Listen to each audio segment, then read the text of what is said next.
Coming up on episode 305 of Wheel Bearings, we've got the Dodge Hornet, the Hyundai Santa Fe plug-in hybrid, the Kia EV9 and Seltos, and a little whoopsie with the Ford Expedition, the Honda Accord, the 2024 Jeep Wrangler, and a whole lot more. All that coming up next. Recording in progress. Turning off these things that say I have a podcast right now. All right. This is episode 305 of Wheel Bearings. I'm Sam Abu-Al-Samad from Guidehouse Insights. And I am Nicole Wakeland from the Road Reflected podcast.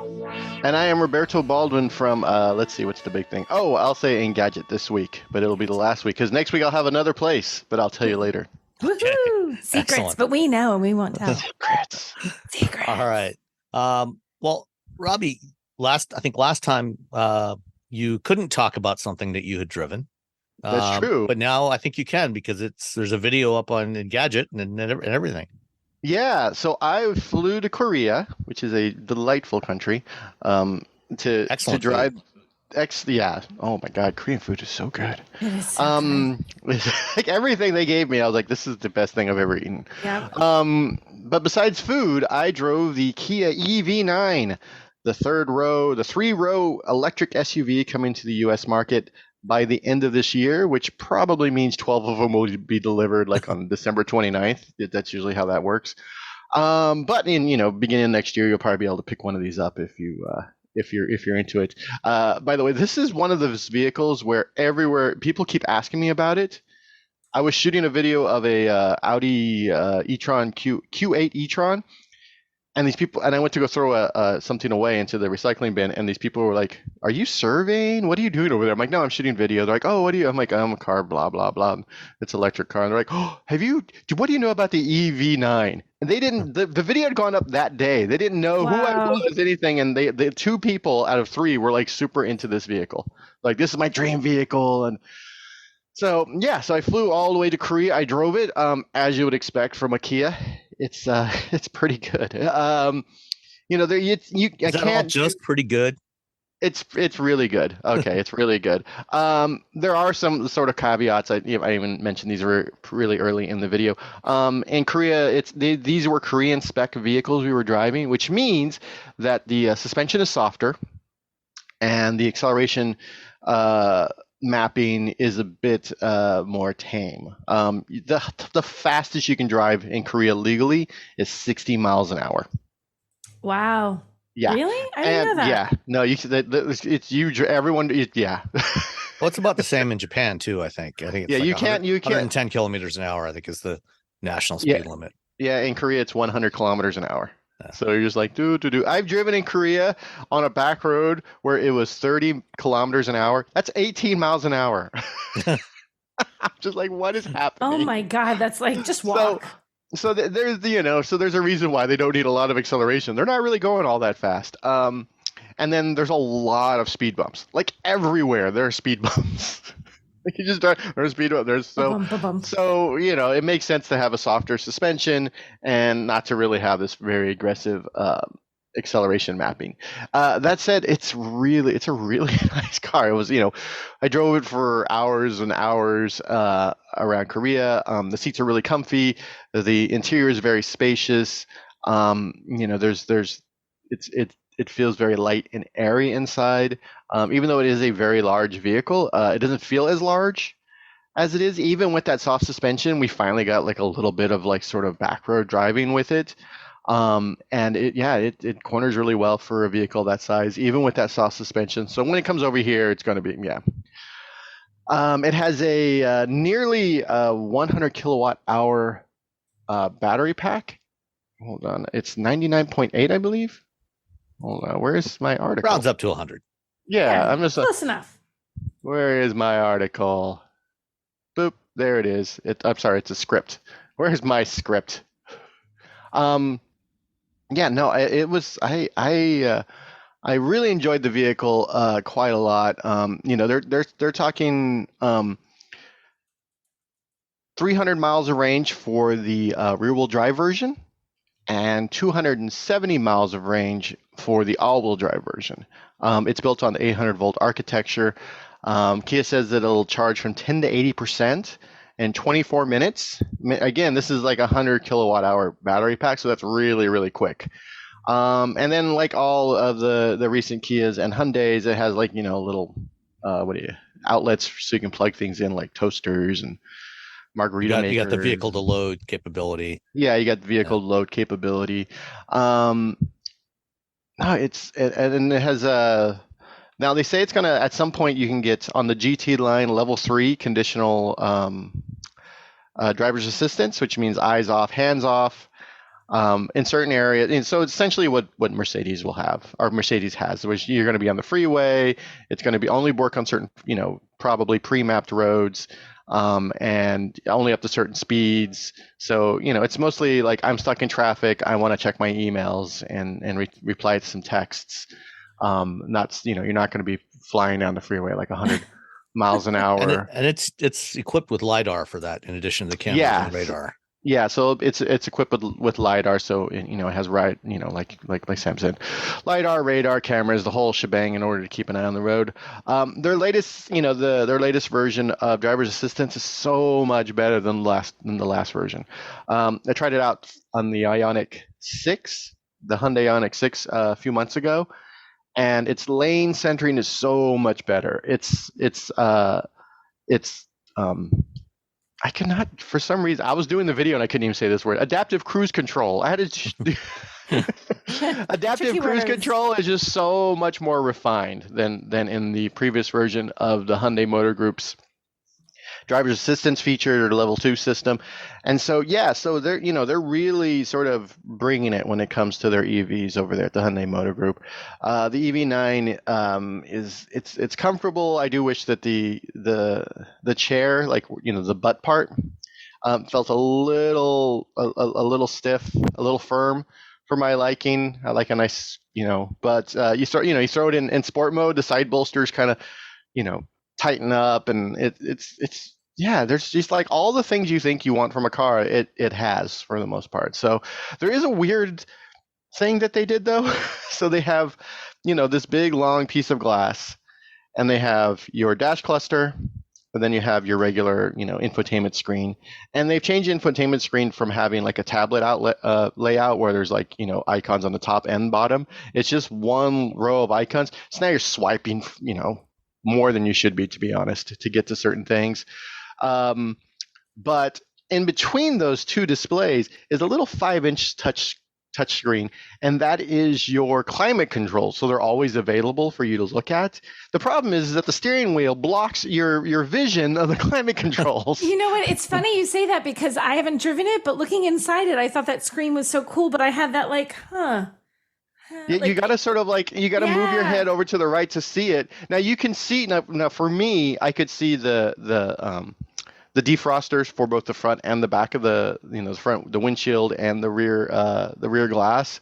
So those are sort of the main things anyway. And there's actual physical buttons for the fan, and there's actual physical buttons for like the heat, up and down for your temperature control. So you just set to auto, and you just set your temperature control, and those are actual physical buttons that are underneath the infotainment screen. Those are easy to reach, easy to see. You can actually do things. That's a majority of what you're going to do anyway. But if you're the kind of person like, oh, I only want the air blowing on my foot, you got to move your head over and then push the button. Move your head back over to the head over. It's weird.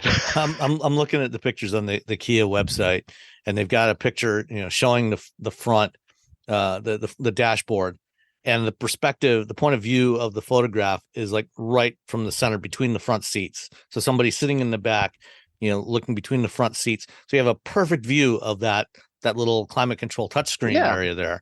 But of course, as you said, your head as a driver should not be over in the center of the car. Off to one side. It's a weird, I mean, on one hand, you're like, okay, so you're giving us, access to these controls at all times. And you can also sort of bring up access from in the infotainment, but also it's blocked. Yeah. And again, most of us are sitting there, at this point, most of us are just sitting. I know I just set it to auto, and then I just hit the temperature control that I want, and I sort of set it and forget it. So I don't, I very rarely adjust the, where the wind, where it's being blown. Is it being blown at my face or at my torso or at my feet? I fiddle with the air vents all the time. I'm constantly. Oh, so for you, you're gonna have like, you're gonna be like, yeah. It's like the sun's on my face. I like aim a vent right at my face. Then it's like it's gone around a tree. Okay, now I'm gonna aim it down. I constantly fiddle with that. Yeah, see, I live in Northern California. It's 60 degrees. It's the same overcast. all the time. No, it's not like that here. Nothing changes. Big trees and all sorts of issues. I think this was a situation where they decided, okay, rather than having the separate stand-up tablet style display in the center, separate from the instrument cluster, we're going to go with this all one big piece. So it looks one like big it's piece continuous. of glass. But it's like we've got this big chunk in the middle Little there. Wedge. We can't just have this big chunk of black in the middle of this between the instrument cluster and the infotainment display. Let's put something there. Yeah. It's a very I mean, you understand. I understand why they did it. That said, for folks like me, it's not that big of a deal. For folks like Nicole, it's going to be a pain in the butt. It'll drive me nuts. Okay. It'll drive you nuts. I do like the got a photo on here of the second row seats, and I'm assuming that this is on like the high end trim level, because the seats are reclined back and they've got ottomans, so you've got footrests for the second row seats, like they have on the Sedona. Yeah, so they it's sort of difficult to sort of determine what is coming from Korea and what isn't. So I was sitting in the second row while someone else was driving, and in the seat there was controls for both vibration and massage. And you could turn them both on, and it like jostled your innards. And I was driving with Mark Takahashi, and Mark Takahashi. I'm like, dude, you gotta sit back here and you gotta try these out. He's like, I don't like this. This is too much. It's too much. No, too much interaction. And then we had someone else in the car, and I'm like, oh, you gotta try this. And he's like, I did it for a little bit. It's a lot. I'm like, so you don't have to use it. So I'm not 100% sure that is coming to the U.S. If it is, you can do one or the other. Or you can be like me and just do both and just have like, let your internal organs have a little party. I'm imagining you like one of those, those things outside a gas station, the big floppy man with the arm. That's Robbie in the backseat. So did they give you any indication at all on pricing? No indication, nothing. They would not give me any information about pricing.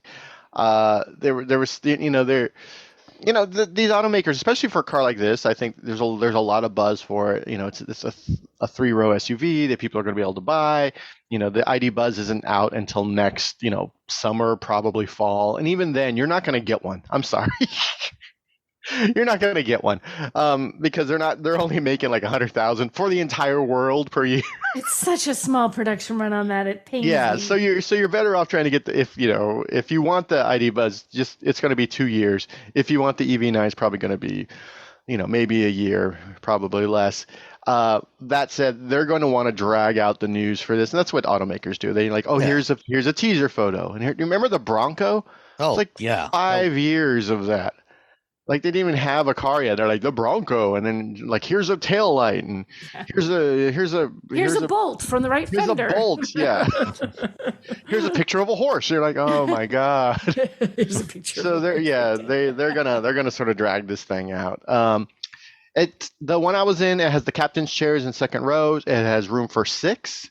The way it's packaged in the rear, there's only room for 2 people to sit back there. You can't put 3 people in the back. If you get the bench in the second row, you can get 7 in there. I don't know. Just don't take one less person. Just get the one less person. Just don't take 7 people. Just find your least favorite friend. Just get rid of them. You don't need them. Gary, I'm sorry. Yeah. I'm sorry, Gary. You can drive. You got a car. if you got to take more than 6, just go buy a Ford Transit. Yeah, just get a Transit. Let's see, tons of room.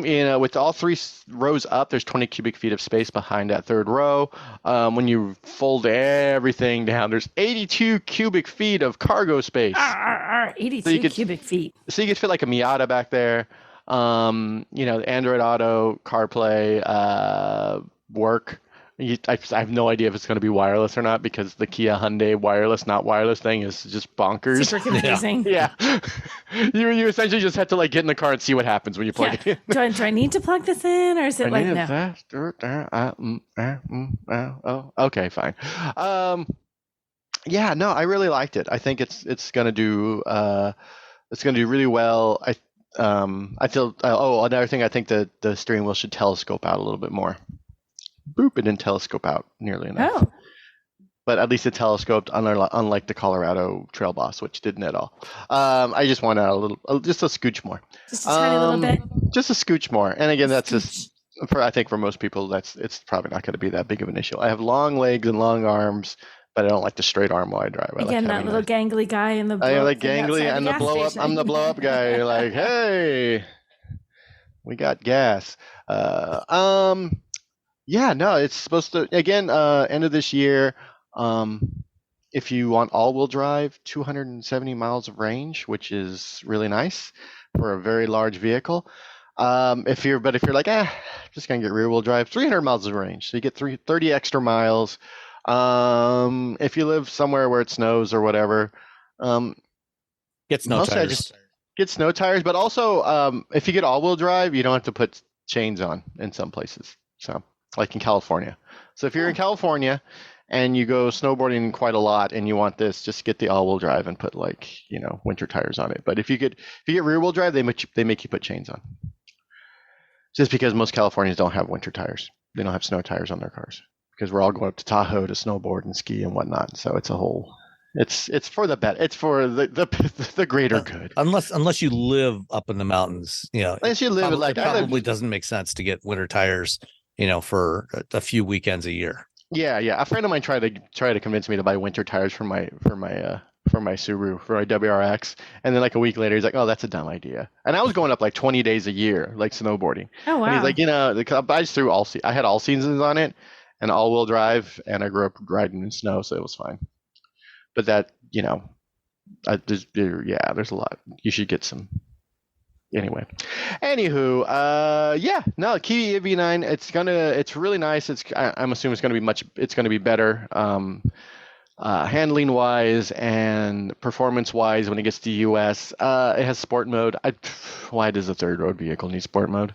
Because it just makes you feel like you're driving a sports car, even though you're not. You don't need sport mode. In your head. Sometimes when you're hauling the kids around, you just have to, once you drop the kids off at school, you just need to decompress, escape a little bit, put it in sport mode, get that little bit of extra, little something. Yeah, a little something. So so that was just to help restore your sanity. Just to help restore the sanity. Okay, all right, fine. But most of the time, you're just gonna be cruising this thing around in normal or eco mode. And frankly, if you're somebody who has a lot of kids, or you travel, big family, or you like me, you have dogs, or you have gear that you have to move around a lot, this is actually hopefully a good deal. I have no idea how much what it's going to cost because you can never. It has to be because everything that they do is generally speaking a good deal. Do you know what I mean? Yeah. I don't think it's going to be cheap, but I think you're going to get it. It's going to be a good value compared to everything else on the market, which is nothing. Are they going to offer like a standard range, shorter range version, smaller battery? That's what I heard. I heard they're going to offer the smaller battery, but again, so it'll probably be like the 78 kilowatt hour battery. Yeah, so you'll probably get like a 220. Yeah. Range, which again, if you're just cruising around town, I think that's fine. But I think a lot, and even for long distances, because you have that 800 volt charging, it's going to be great. And Kia is allegedly already talking to Tesla. Of course they are. About NACS or the Tesla plug. Are we calling it? What are we calling it? What is the official NACS? Are we saying NACS or are we saying NACS? Like what are we saying? I like saying NACS because I like the band, the NAC, but I think we're saying NACS. That's totally fair. But I also like saying MBUX, so for MBUX. Oh, I like saying MBUX too, but on video I say the proper word. I say. What do they call it? MBUX? Mercedes-Benz user experience. Yeah, the MBUX. MBUX. It looks like MBUX. MBUX. I got some MBUX I can only use at the Mercedes store, which is fine. Only MBUX. Yeah, you can't use them at you got to use a lot of them, though. because it's the Mercedes store. You need a lot of M-Bucks. You need quite a lot of M-Bucks. Well, I don't know. What is the exchange rate? I mean, maybe the exchange rate is such that you don't actually need very many M-Bucks. 50 cents is equal to one M-Bucks. Is it based on the euro or based on the dollar? Because the dollar is stronger than the euro, but they're a German company. I'm going to go with the euro. And I feel like the Germans would want it based on the euro. I feel like if you're in Germany, you're going to get more. You're going to get more of it. If you're in the U.S., but you are going to have to pay a value-added tax, so that adds up. So if you have a bunch of N-Bucks, wait till you visit Germany and then spend them at the Mercedes. There you go. Store there. And it's going to be like, wait, where do we get M-Bucks? You don't, people. We're messing with you. It's like camel dollars, camel bucks. My dad smokes like a chimney. Oh my God. And he had so many camel dollars. They used to have Chesterfield King little green coupon things that counted as dollars. Yeah. So my dad smoked, and it was just remember them little green coupon thing. M-Bucks. I got home from Korea and I immediately got into the Kia Seltos XSX turbo all-wheel drive. All Kia all the time. All Kia all the time. And for some reason in my brain, Kia had made a PHEV of this vehicle. They have not made a PHEV of this vehicle. It's just I don't know why. Don't ask me like why I thought that was a thing. I was like, oh, I'm getting the PHEV, and people were looking at me like I'm a drunk person. You know why. And now I know why. And I got home and I'm like, oh no, they don't have a PHEV. They just have two motors. So I had the fancy version. It starts at $29,990. It has a 1.6 liter 4-cylinder turbocharged engine with 195 horsepower, 195 pound-feet of torque, all-wheel drive. All the Seltos all have all-wheel drive. So you can get no the front drive LX. Seltos anymore? Nope, all-wheel drive. Oh, they're all-wheel all the time. Unless they change something. Hold on, let me double check. Yeah, because the LX a minute is ago all-wheel you thought drive. it was a PHEV, so who knows? Yeah, who knows? But you can get the LX, which is sort of the base model, with the 2-liter 4-cylinder with 146 horsepower, 132 pounds-feet of torque, with all-wheel drive, with a starting price of $24,390. So for less for 20, and that's a decent sized vehicle and all-wheel drive for that price. Yeah, that's a nice size. Yeah. Hey, settle down. Sorry, my dog's barking at air. For $25,000 you can get an all-wheel drive, like a good SUV. It's not sporty, it's not like woo, but it is. I drag things around with it. I drove it around. I only had a few times where I was like kind of wanted to kill the transmission, but for the most part the transmission was fine. It's got an 8-speed auto transmission, so it's not a CVT. Yeah. So that right there is pretty great. A few times it just felt like it was, I just put in sport mode, and then it has a sport mode. That's literally the only reason for sport mode, I think, in SUVs is just to fix the transmission. Transmission fix mode. Just because they just drag out, and then you're stuck between gears, so you're just like whining in like third gear or fourth gear around town. You're just like, oh, this is driving me nuts. I drove it around. It's it had the 18-inch wheels, 8-speed transmission. It has roof rails, so you can put your roof stuff on it. Let's see, the one I had also. What else did they throw in? Oh, I had the 18. Yeah, it does those. Bose premium audio, sure, why not?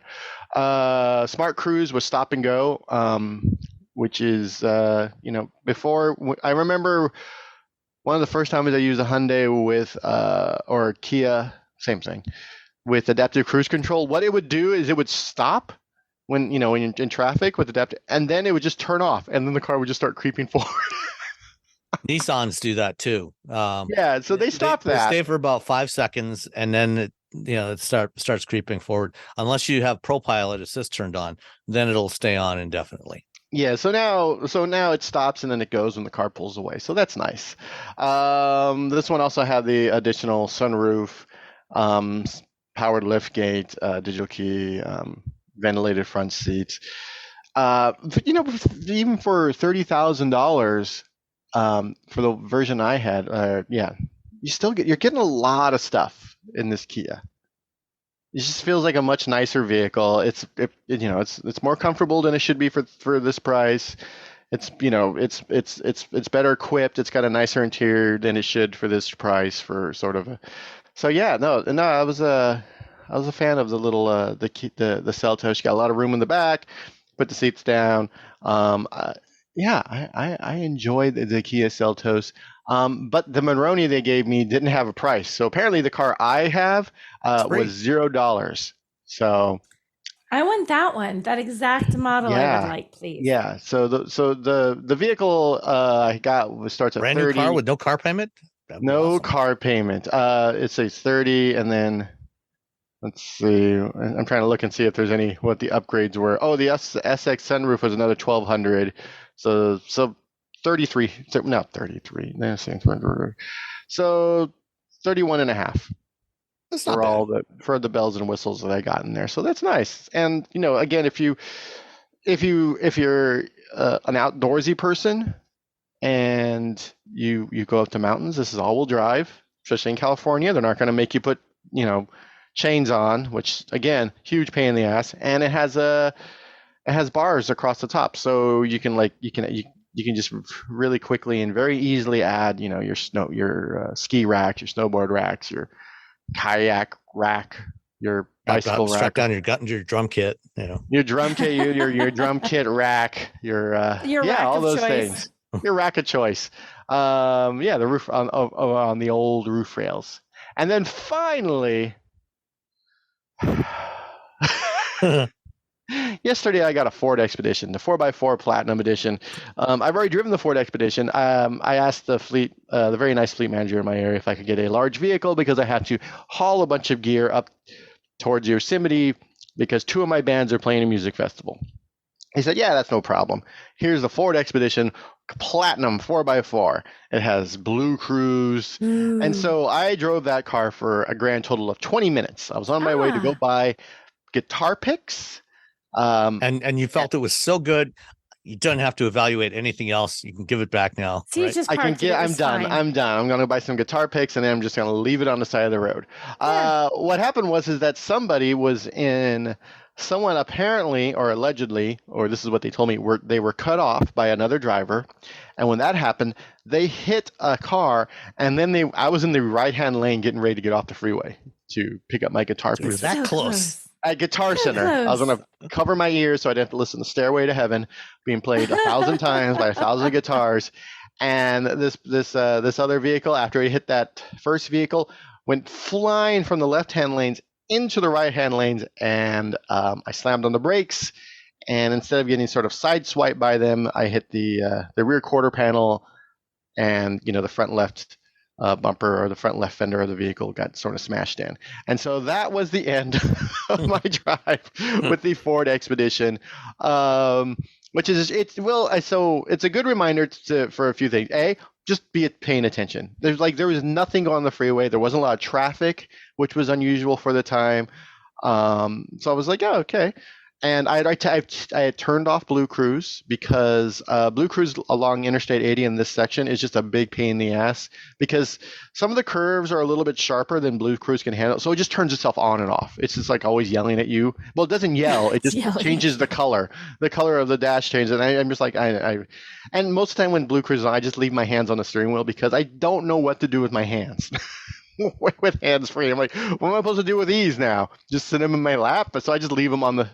So I was just driving. I had turned everything off because I was getting off the freeway, and all of a sudden, out of my peripheral, I just see this car flying towards me. I slam on the brakes. It hit it. I'm fine. I didn't get hurt. No one was hurt. Except the car. Except for the car. And my first reaction was like, oh, this is going to be a pain. So I pulled over. I got off the freeway. The person in the BMW got the freeway. Now, the car they hit before them, a silver SUV, they pulled off the freeway, but they left the rear of their car like in the right lane. And they were like, oh, God. They were shaken. So I didn't want to go back there and be like, you need to get your goddamn car off the road because you're behind me and someone's going to hit your car and then it's going to hit me and everyone's going to get hurt. And like people like, so here's everything you should be doing when you get off the freeway, like safely, very safely get as far over. And you're supposed to get out of the car and move over. But there was like a bunch of weeds. So I sat in the car with the seatbelt on. It was hot. But you're supposed to get out of the car, move over to the right. Do not leave your car ass in, sitting in the right-hand lane. If it's going to be in the lane, it should just be in the lane. But kind of in the lane is actually worse. Yeah. And so that was sort of creepy. I went and checked in to make sure everyone was okay. Everyone was fine. I immediately started writing down everything I remember, everything that happened, so that later on, like this morning, I had to fill out a form that said, what happened. Because you're just like, you're full, your adrenaline's like going, 1,000 miles an hour. So write everything down, take pictures of everything. I took pictures of the car, I took pictures of the road, I took pictures of their car, I took pictures of driver's license, like insurance, where I was. So take pictures of that. The smartphones are great for that, so you're not like writing stuff down. You can just take a picture of it, and I immediately start sending it all to the fleet manager. But for you, take pictures of, document everything as much as you can. Talk to the people, see if they're okay. And they apologized to me, and then they told me that someone had cut them off, and which is like, that happens on this road all the time because people are bonkers drivers now, in just in general. Get off freeway. And then because I was able to, I pulled off the freeway into like a commercial park, and I had some disappointing taquitos while I waited for a tow truck. Oh, bummer. Taquitos. They're disappointing. I was just like, oh man. Were they like soggy or something, or just not much? No, flavor? they just weren't very good. They were papas con chorizo, but they just said potatoes and chorizo. Taquitos, and I thought they would be better, and they were not. And I waited a long time for them. And I was like, disappointment. Well, I'm just glad everybody was okay. Nobody was hurt. Everyone was okay. No one was hurt, which is a good reminder of how well engineered new vehicles are. A few years ago, Toyota did like a sort of comparison. I think it might have been of a Camry, or maybe it was Corolla, I can't remember which, where they wrecked a new one, and then they wrecked an old one, and you could see the stark, and the old one was only like, I think 10 years old. But the difference in how much the collision was transferred to the passengers was sort of alarming. So, when you're thinking, new cars, they're big, which is true. They are much bigger than they used to be. But there's also a lot going into all these cars that make them safe, regardless of how big they are. For a long time, people are like, only big cars are safe, and that's not true. I watched a smart car run into a cement divider at 70 miles an hour, and the door still opened and closed. So get off. Don't think just because I was driving a Ford Expedition, I was safer than if I had been in, say, something else. So that was my last 2 weeks. Yeah. I was at a Honda safety event at their tech center in Ohio back in 2019, and they did a crash test with a Civic Coupe, and they did the 40 mile an hour small offset rigid barrier test, which is a really severe test. It's really hard to pass. Mm-hmm. Where you've got a 25% overlap. So 1/4 of the car is overlapping the concrete barrier, and you slam into that at 40 miles an hour. And, that's the kind of test that used to be, that kind of crash, which is actually fairly common of real world crashes where, somebody, two vehicles coming at each other and one crosses the center line. You're going to have that kind of small offset. That in that case, same thing. The driver's side door opened up just fine. Not a problem at all. Like the front of the car is decimated, but that's what the car is supposed to do. It's right. You want to sacrifice the metal, not the humans inside the car. Yeah. The idea is that the car looks like crud, and you just wedge the door open and get out, and you're fine. The hardware can be replaced. Yeah, you cannot. Yeah, mm-hmm. I was completely fine. The people in the other vehicle, they were very shaken up because they were just careening back and forth across the freeway, so they were a mess. This couple, and I felt bad for them. And it seemed like I think they were telling the truth when they said that they had been cut off, or maybe they just made like a little mistake, and that's all it takes is for a little mistake when you're cut off, barrel out of control. Well, like you react like if you're just zoned like. in the zone driving and someone cuts you off and you suddenly, like, you don't think I should react calmly and coolly and just go just enough out of their way. Your first reaction is like, oh gosh, get out of the way. And you veer to one now. Yeah, it's easy to do that. It's easy to get into that back and forth overcorrection. Yeah, especially when you're like, the average driver doesn't deal with any sort of real performance driving. Even the people who are driving 100 miles an hour on the freeway, they're going in a straight line. And so when things go sideways, it's really bad for them because they don't have the sort of experience that you would have if you did a lot of performance driving on tracks, by the way. This is not like on the road, like on a track. Yeah. To sort of understand, you understand how like weight distribution works and, oversteer, understeer, that sort of thing. And, I think we're fortunate because we get those opportunities that, the average person doesn't get them, and they just don't really teach it anymore. They do not. That said, be safe out there. When is this one going? When is this podcast going? As soon as I get it edited. So all right. So it's 4th of July weekend. Be safe. There's a lot of people traveling. Sometimes people have a little bit too much to drink. So just be extra vigilant this weekend because you don't want your Ford Expedition getting smashed into by a BMW X1. Yeah. I remember back about 10 years ago, the Insurance Institute for Highway Safety did a crash test where they crashed 2009 Chevy Malibu into a 1959 Chevy Bel Air. And, that kind of small offset crash. Yeah. And I'll include a link to that video in the show notes. But you can see, the difference between the protection that occupants in a modern car get versus an older car. It's what happens to that 59 Bel Air is just amazing. Yeah. It's like if you have an old car, like I'm just like, you should be driving that thing like at the most 50 miles an hour. First of all, because it's old and there's very few of them, and they have terrible brakes and they have terrible steering, and you got to remember, I'm braking in 3 blocks, I better start now. But also, if you don't want to get in an accident in one of those things, because there's just, sometimes they're like, oh, the car stood up great, but the people inside are milkshakes. Yep, and that's not what you want. No. All right, Nicole. Yes. What about you? What have you been driving? So I have been driving the... Did you cut anyone off eastbound on Interstate 80? I did not. It wasn't me. Okay, so, all right. It wasn't me. I cut no one off. I'm not on Interstate 80 eastbound. At least on... Yeah, Sam, details.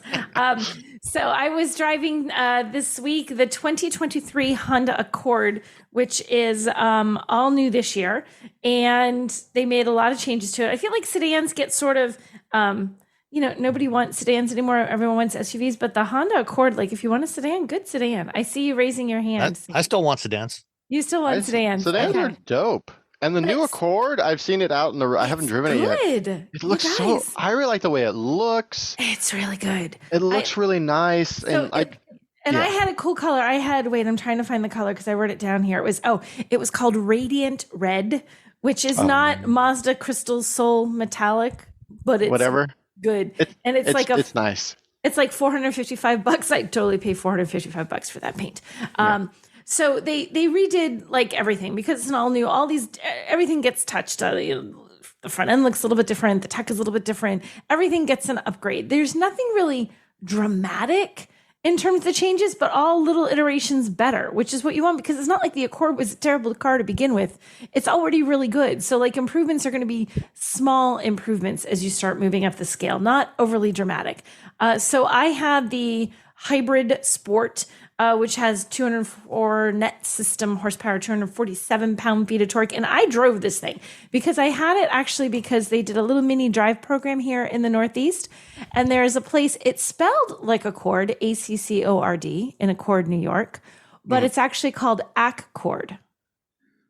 And bazillion years ago, Accord, which I can tell you why in a second. But so they when they originally launched the Accord, they had it there and they did pictures under various signs that said Accord New York because it was the name of the car. And so we actually had a chance, our Honda guy arranged it so that we could see some of the original spots where they filmed and photographed things. Like back in the 1976 Accord? Yes. The original? On that first gen Accord, which by the way, amazing car. I love that car so much. They even had the original brochure. I'm telling you guys, the men's hair, woo, they've got some style and like, oh, I'm like, wow, these were fancy people driving the Accord. So, but they had the original pictures. It was a different time. It was a different time. And so we got to see that, and we talked to the person they have a historical society that's actually really robust there. And they're really, really proud of the fact that there is that tie-in with their town and the Honda Accord. So that's cool. Why they have original, they even had one picture like, be a giant long wall picture you put above your couch, like size like that somebody had blown up. That was one of the images from the brochure, and they had it in their dad's basement, and the people were like, do you want it? And they're like, yes. So they have it in their little museum with the brochure and photographs and what the buildings they were photographed in front of were before they were in the Honda Accord flyers. So it was really neat. And the reason it's called Accord, not Accord, the town, is because whenever they were settling what they were going to call the town, which was quite a few years ago, the town was incorporated in like 16 something. It's old. It's an old New York town. And they were trying to decide what to call the town. And like Group A wanted to be calling it one thing, and Group B wanted to be calling it another thing.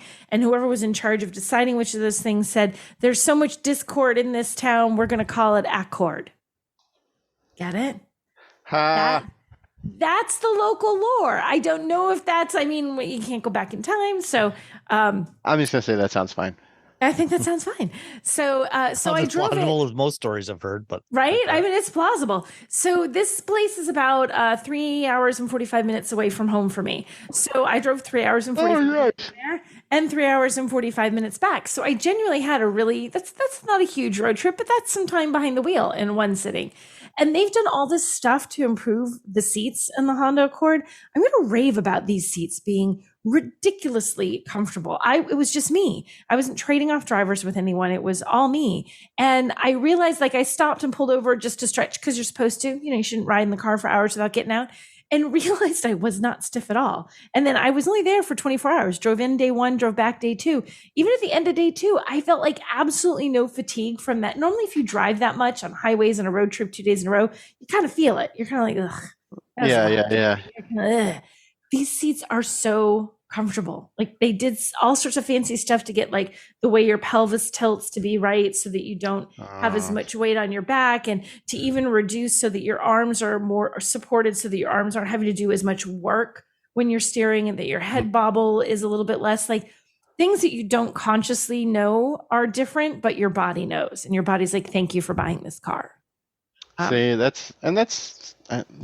get out of a lot of cars where I'm like, all right, this wasn't great for me, for my body type, but for other people it might be fine. And sometimes I get out of a car and this sucked. This is horrible. This should not be, right. People shouldn't drive this car. I've long been a fan of Honda seats. Yeah.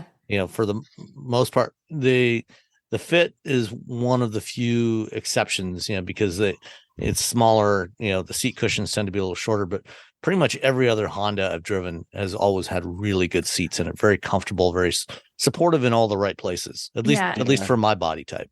Yep. Yeah. And I genuinely liked it. Like, I was looking for it. I like road trips, but I thought, gosh, this was an easy road trip. Like, this is super easy. It has, so that was a big thing. They have a new 10.2 inch digital touchscreen. That's not what that should say. I believe that's supposed to say digital instrument cluster. I mean, you could touch it. Nothing will happen. But you won't be able to happen if you touch it. I'm like, look at my own notes. I'm like, that's not what that is. There's also a 12.3 inch infotainment touchscreen on there. That's this nice big touchscreen. So the volume knob. Once upon a time, what was the car, guys? Didn't Honda ditch the volume knob in the world? So what they did is they ditched it for like a little slider that was to the left of the infotainment screen. That's what our Civic has. Okay. Yeah, so I had the R Civic for that.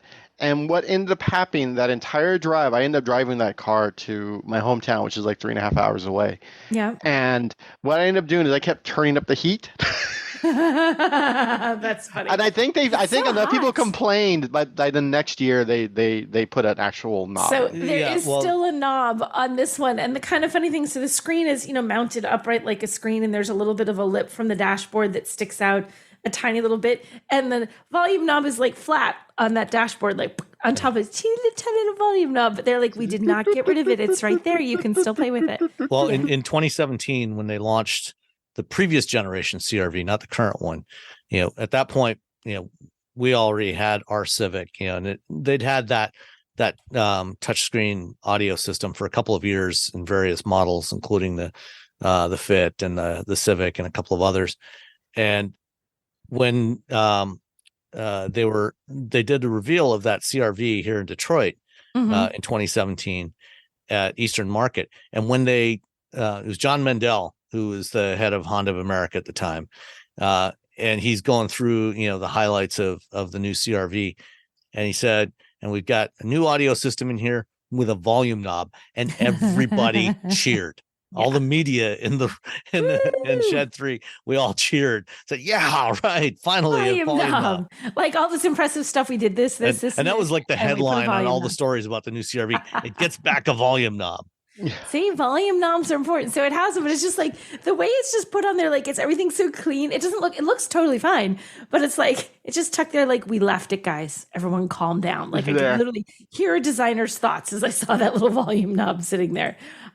So I think the thing that it does well, it has good power. I mean, I'm driving on interstates across Boston through parts of New York where you have to be aggressive in how you drive. Like, you can't be a leisurely laid back driver, and it has plenty of power. I was driving that hybrid engine. It moves. I really liked it. It gets good fuel economy. It's rated up to 51 city, 44 highway. So it's going to, you're going to save money on gas. This is a really, like, you're looking for a sedan. This is a favorite sedan. Like, I really, really like this one. The way I had it, mine was 33,445. So that's pretty affordable. It's not outrageous. And you talk about the prices of cars these days and how so many of them are so expensive, and you have to go all the way to the highest trim, and suddenly your very affordable car is not, because to get a minimum of features, you've moved so far up the lineup that suddenly you've spent an extra $10,000 on the stupid thing. This, you don't have to, I mean, there's 10-way power seats, and it was, the power, the comfort, the big infotainment screen. It's got good safety. Like, it has all the features you want. And you could genuinely road trip in this. Like, I feel like if you're someone who either did road trips with kids in the back or just does a lot of driving, you have a long commute, or you're often going away for a weekend and you're driving 3 or 4 hours, this is the perfect car, because it has, like, a sedan, it still has a good trunk. There's a lot of room in there, but your priority when you have a sedan is to have a comfortable spot for people. You want it to be nice to drive. You want it to be comfortable for people. Yeah, you want there to be room in the trunk, and there is, but you just want there to be a nice, comfortable, easy to drive, serene experience for people. And that's exactly what the Accord does. So I'm a fan. I was really happy after driving it that long. I thought, I'm either going to really, really like this, or I'm going to find everything to not like about it, because it's just enough time that the things that are irritating become well and truly irritating after 4 hours in a car. And there was nothing that I found irritating. I liked it. I really like the Accord. So go Accord. What about the infotainment system? I didn't find the infotainment system hard to use. Why? Do you not like the infotainment? No, I haven't actually had a chance to try this new one yet. This is the first model that they've launched with their new Android Automotive based system. Yeah. So it's got, Google Assistant and Google Play services, the Play Store and everything. So you can download apps directly into the infotainment system. Yeah, I didn't play around with downloading apps. I was literally just using it, the usual, connecting my phone and, getting directions on there, and, listening to the radio and to, listen to streaming stuff from my phone. So I did find that I did like the switch, it depends on the vehicle. And sometimes when you switch from Apple CarPlay mode to wanting to use the car's native system, it can be a little bit tricky. Like, you can't find it, or it's not easy to do. This is very easy to do if you want to switch back and forth, which I always like. Because if you want to change the radio or something like that, and you want the native system, not your CarPlay screen. So I really liked it. I thought it was good. I thought it like I said, it checked all the boxes. I feel like it's a very solid choice, and I feel like it's a good value. Like, Honda's not the cheapest guy on the block, but I feel like you're getting a good, it's a solid, reliable car. The ride is good. All these things. I feel like for $33,445, I would buy this. Cool. Yeah. Right. Bam. Right. There you go. Well, I was double booked last week, and I had 2 cars that overlapped. So first up was the Dodge Hornet GT Plus. This is the Hornet is the first new Dodge in about a million years, I think. I think the last new model that Dodge launched actually was the Dart, which didn't work out so well for Dodge.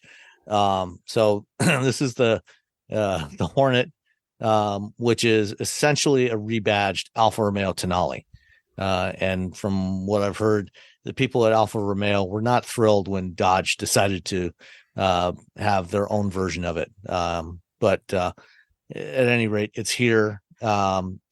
Currently, you can get the GT and GT Plus trim levels, which have the 2-liter turbo 4-cylinder, kind of, Stellantis's global 2-liter 4-cylinder that is in all kinds of stuff now, including the Jeep Wrangler, and it's in the 4xe Wranglers and Grand Cherokees, and all kinds of vehicles across the Stellantis lineup. And in this case, it's mounted transversely and produces 268 horsepower and 295 pound-feet of torque, which is pretty good. I like the size of the Hornet. I like the way it looks. I think the powertrain was good. It's paired up with the 9-speed automatic. At some point later this year, they're also going to bring the Hornet RT, which is a plug-in hybrid. And that plug-in hybrid will be the only powertrain that they offer in the Tonale for the North American market. Originally, the Tonale was supposed to have both the gas engine and the plug-in hybrid, but now it's only getting the plug-in. So the Hornet GT starts at just over $30,000. The one that I drove was a little bit pricier than that. In fact, let's see, since they did not supply a Monroney with this one, I had to go through and price it out on the Dodge website, and now I can't find it. There it is. It came out to a grand total of $41,665, which more. Yes, a little bit more. So this is a compact crossover. I love the Acapulco gold exterior paint. That was great. And it had the GT Plus, has it's all-wheel drive. It had a number of options on there, including the Abyss finish aluminum 18-inch aluminum wheels. And the interior, is slightly different from the Tonale. So for example, on the Alfa Romeo, as on the Tonale, as they did when they launched the Giulia and the Stelvio, they put the engine start button on the steering wheel. It's in the lower left quadrant, just below the left spoke of the steering wheel is where you get the start button. Well, in order to distinguish the Dodge from the Alfa Romeo, the Dodge gets its start button on the center console, where it typically is on most cars, and that location where the Alfa has its start button is now the sport mode button. So, little details like that they separate the two. Interior room I thought was good. The seats were fairly comfy and supportive. My only real complaint with this car was I thought the suspension tuning was a little off. It seemed to have more dive, more squat, when you're accelerating and braking, more body roll than I expected. And it just seemed like the damping was a little bit off. I thought, the spring rates were fine, in terms of its ability to absorb potholes and bumps and things like that.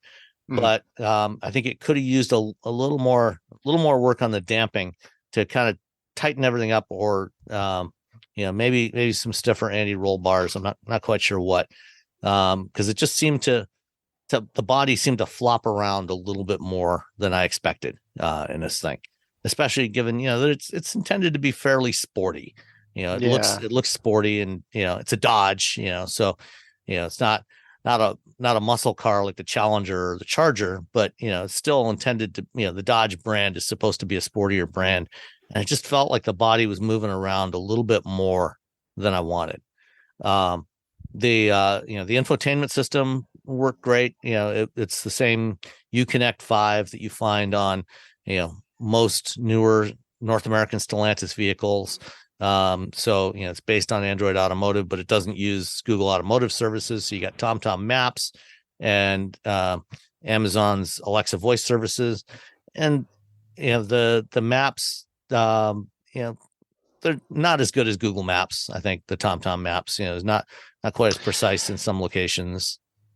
Which is crazy because they've been doing maps for a bazillion years. Yeah, they have, but it just didn't seem to work quite as good there. But support for wireless Android Auto and Apple CarPlay. So once you get your phone paired up, start the car and it hooks up to the infotainment system as soon as it boots up. Rear seat room was good. I'm 5'11". I was able to sit very comfortably. It had plenty of room behind myself.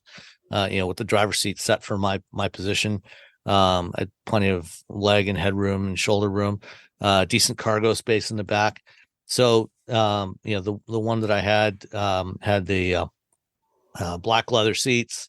The Uconnect 5 with the nav. That's optional. It had the adaptive cruise control, and supposedly lane centering, but the lane centering didn't supposedly didn't seem to actually do anything to really try to keep the vehicle in the lane. It does have drowsy driver detection, which is based on the steering wheel. Interestingly, even though it doesn't really do much in terms of lane centering, it has, like a bunch of other recent Stellantis vehicles, it does have capacitive sensors in the steering wheel. So when you're using the I was confused with the other vehicle. This one, the lane centering actually did work quite well. It was the other vehicle I'm going to talk about where it didn't really seem to do much. On this one, the lane centering worked quite well. And you could, this is supposed to be a hands-on system. Mm-hmm. So you're not supposed to go hands-off with it when you're driving on the highway. But, basically I could just put one fingertip on the steering wheel so that the capacitive sensor was detecting that my hand was there, and just drive down the highway and it would follow the lane with no problem at all. So It actually worked really well in this one.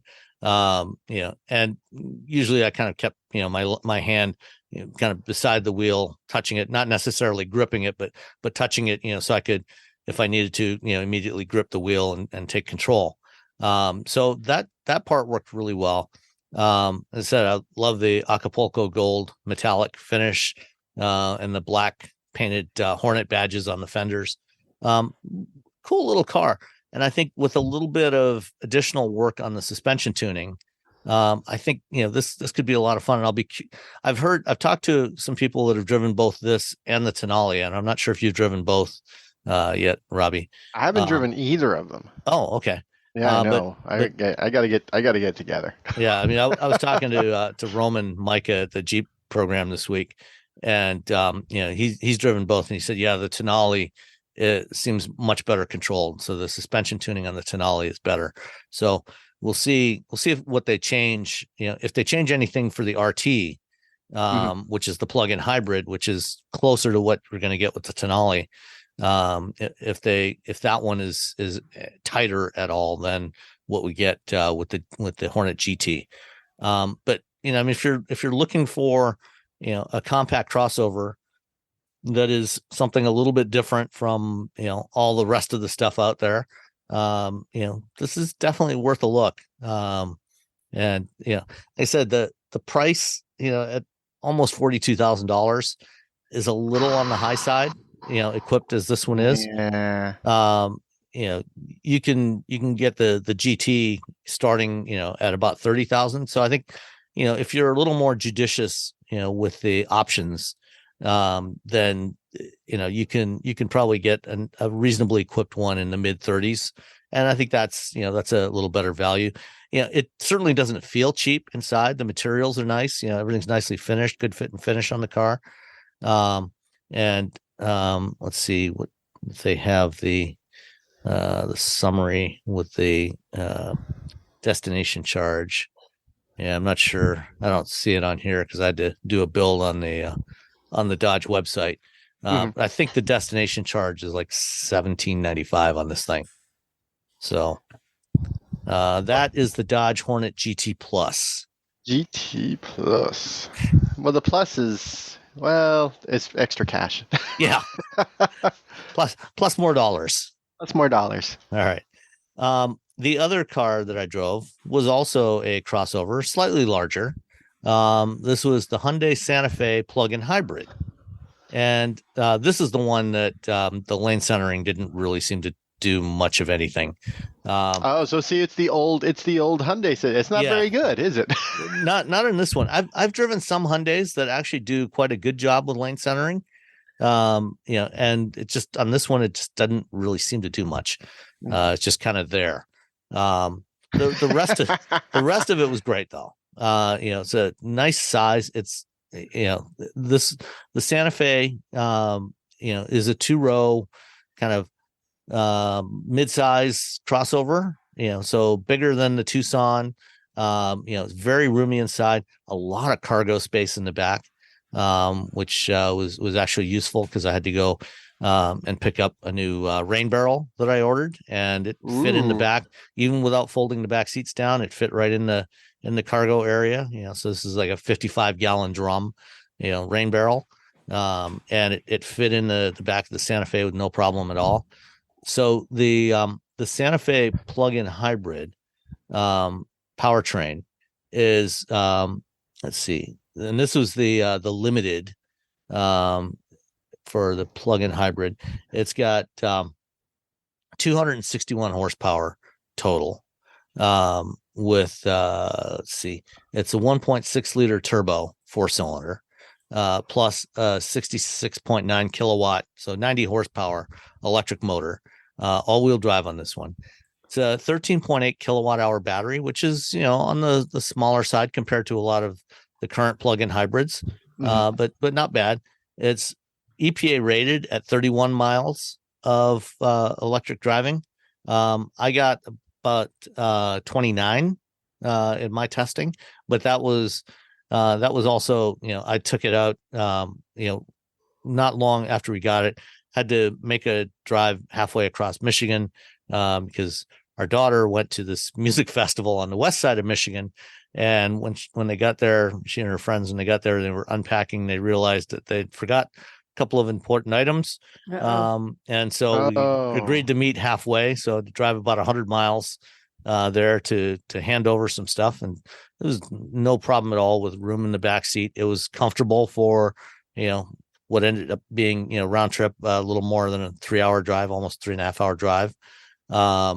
And my wife went with me. It was very, very comfortable to ride in.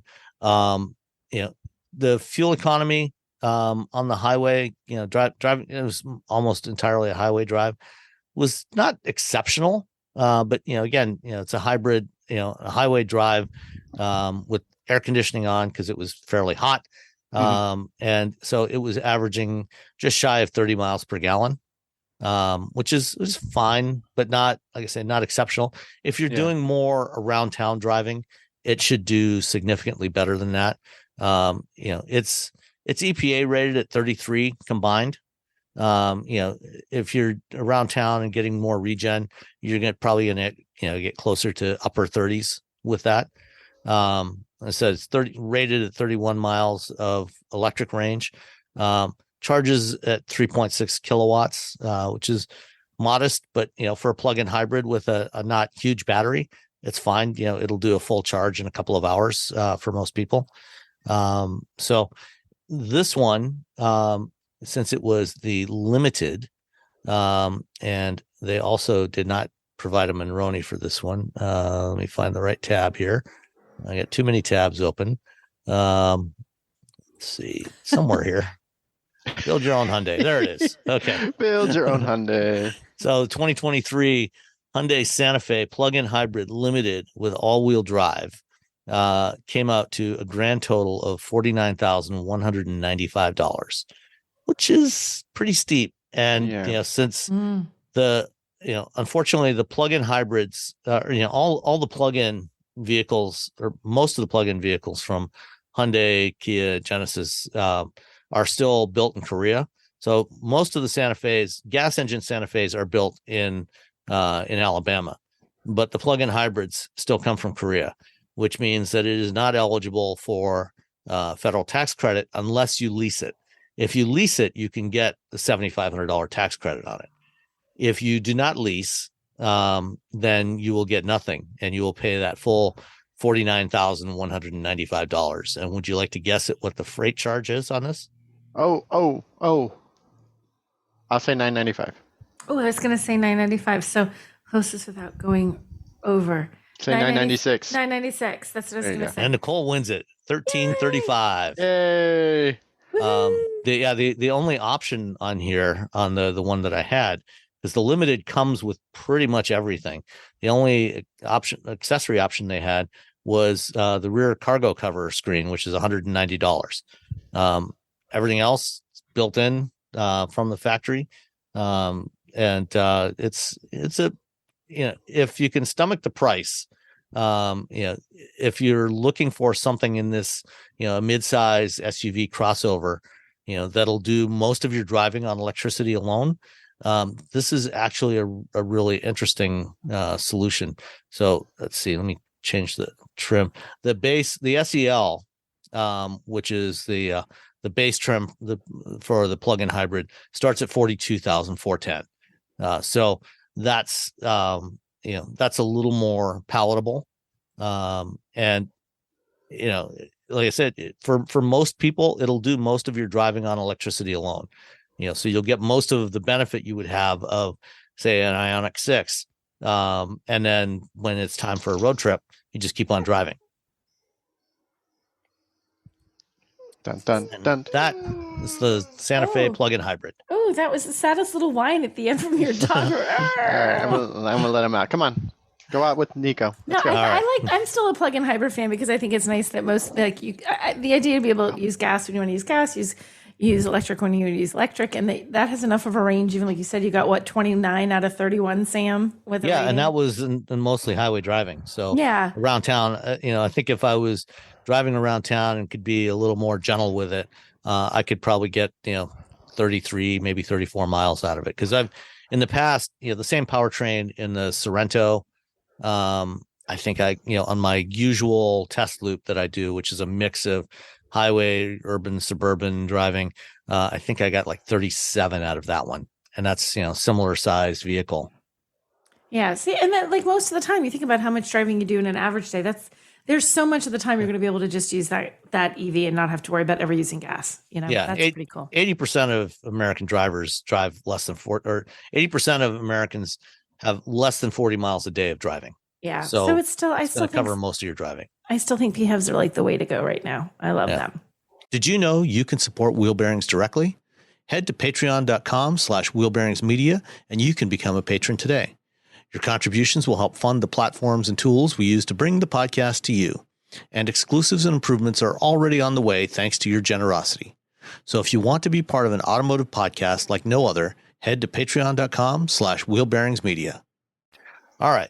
Well, speaking of PHEVs, yes, you own one. I do. And I think we both got a chance to drive one in the past week. That is the 2024 Jeep Wrangler. I think we both did that drive program, right? When's the embargo on that? Why did I think we couldn't talk about that for a million years ago for some reason? 2 days ago? It was yesterday. Okay. It was the 29th. I have so many vehicles. I'm like, wait, what? When's the embargo on this one? It was yesterday. So it was yesterday. Okay. So, the Wrangler for 2024 hasn't changed dramatically. There's some subtle changes to the grille. Mm-hmm. They actually, they reshaped the slots a little bit, and they're actually a little bit shorter and not quite as tall as they were.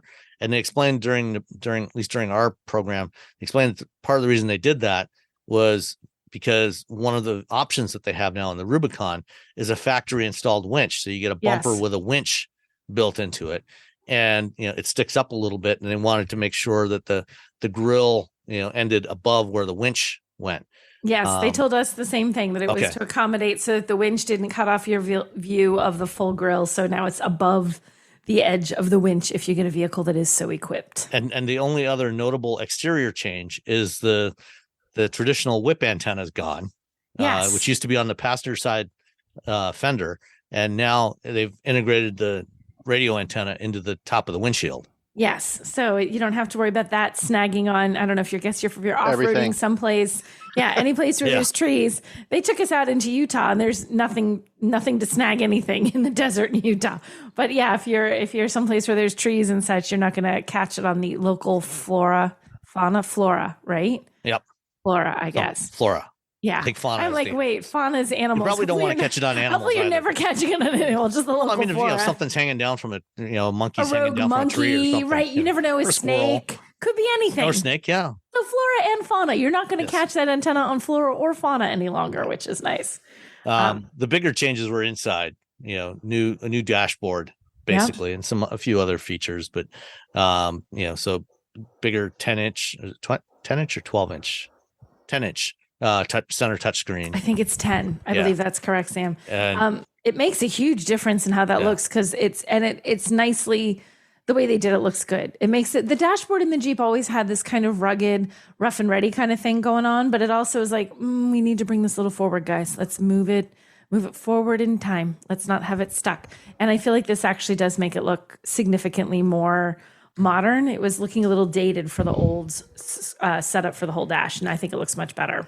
yeah, and so it's got Uconnect 5 in it now instead of the older Uconnect 4 system. Yeah. You can also get power seats in the Wrangler now. Okay, did they talk about the power seats? Because this is kind of funny. In the presentation, blah, blah, blah, blah, you can adjust them. And, then they've been torture tested, because our vehicles have to be able to be submerged in the water. And if you're in the water and your doors are off and the water's over your seat and you got a power seat, now we've broken your power seat. Now you can do it. It was funny. Emmy Hall was there and she's like, okay, hold on. You mean to tell me if I'm driving through water and the water's up over my butt and I need to adjust my seat, I can reach down into the water and do that? And they're like, yes, we had an engineer try. It was one we didn't like very much, and he survived. So yes, you can do that. So you won't get electrocuted adjusting. You will not get electrocuted seats. Adjusting your power seats, and they will still work. So yeah, that was a big thing. The power seats. That was a very good Emmy impression, by the way. Thank you. Yeah. Let me get this straight. Let me get this straight. You're telling me. That's exactly what I said. You're telling me. I was like, oh, here we go. Emmy's got a question. So what did you think of driving the new Wrangler? Because powertrains are all unchanged from last year. Right. And it's still just as capable as ever. It's still a Wrangler. It's still going to take you over rocks. It's still going to do all the Wranglery things that you like. What I like, so I took exactly the one that we own, Sam, on the drive. Like I took it to drive back to the hotel, so I'd have some like road time with it. So I had the plug-in hybrid, the Rubicon with the Sky One Touch roof. So basically the same one that we drive, because they said it's supposed to be quieter than the old one. And I'm like, okay, I know exactly what the old one sounds like. Let's take it for a test. And I gotta say, it was quieter. It's still a Wrangler. You still hear the air. You still know that you are driving something that the roof opens up and that the doors come off of. But it was noticeably quieter. They added some sound deadening stuff, I think, here and there to make it quieter. And you do notice the difference. So where I noticed it is when you got up to highway speeds, normally at highway speeds, you can talk to the person next to you when you're in the front seat. You don't really have to raise your voice. But if you've got people in the back, you can sometimes hear them, but they have a hard time hearing you because your voice is going towards the windshield, right? So you have to do that slight like over your shoulder thing to make sure that people in the back of the car are involved in the conversation. There were 3 of us in the vehicle. I could totally hear the person sitting behind me. So it was, and I was going at highway speeds. And I'm like, this is noticeably quieter when I was driving. So that was a big thing because the Wrangler, I mean, the previous generation was really noisy. This generation is not as noisy. And yeah, they did do a little, I don't know that you would notice it if you were just average Joe who just didn't drive one every day, but if you drive one every day, you can tell the difference. It is quieter. They also said, and I can't wait to try this out, they changed the directional stuff for the microphones so that theoretically, not only is the cabin quieter, but also when you're speaking on you're taking a call and you're doing voice call because you don't want to have your phone in your hand, you can hear someone better. That actually is an issue in the old one, the one that we have. So some people have a hard time hearing us, not because it's breaking up or whatever. And sometimes I have a hard time hearing us. If there's just enough noise, like if it's raining, forget about it. Like once it's raining, you add in the rain to the average Wrangler noise and it's a little bit too noisy.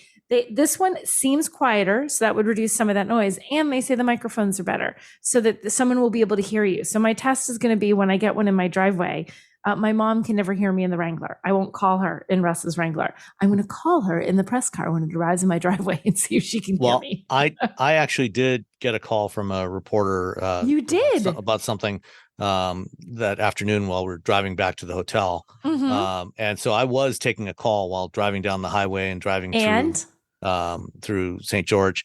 And there were no complaints. He seemed to be able to hear me just fine. So that's a good thing. So I think like these sound like little small nitpicky improvements, but this is not an all new version of the Wrangler. This is just like an updated big refresh, but a refresh. And I feel like it's good when they find the little things that bug people. Let's make it quieter. Let's make it easier for people to hear you.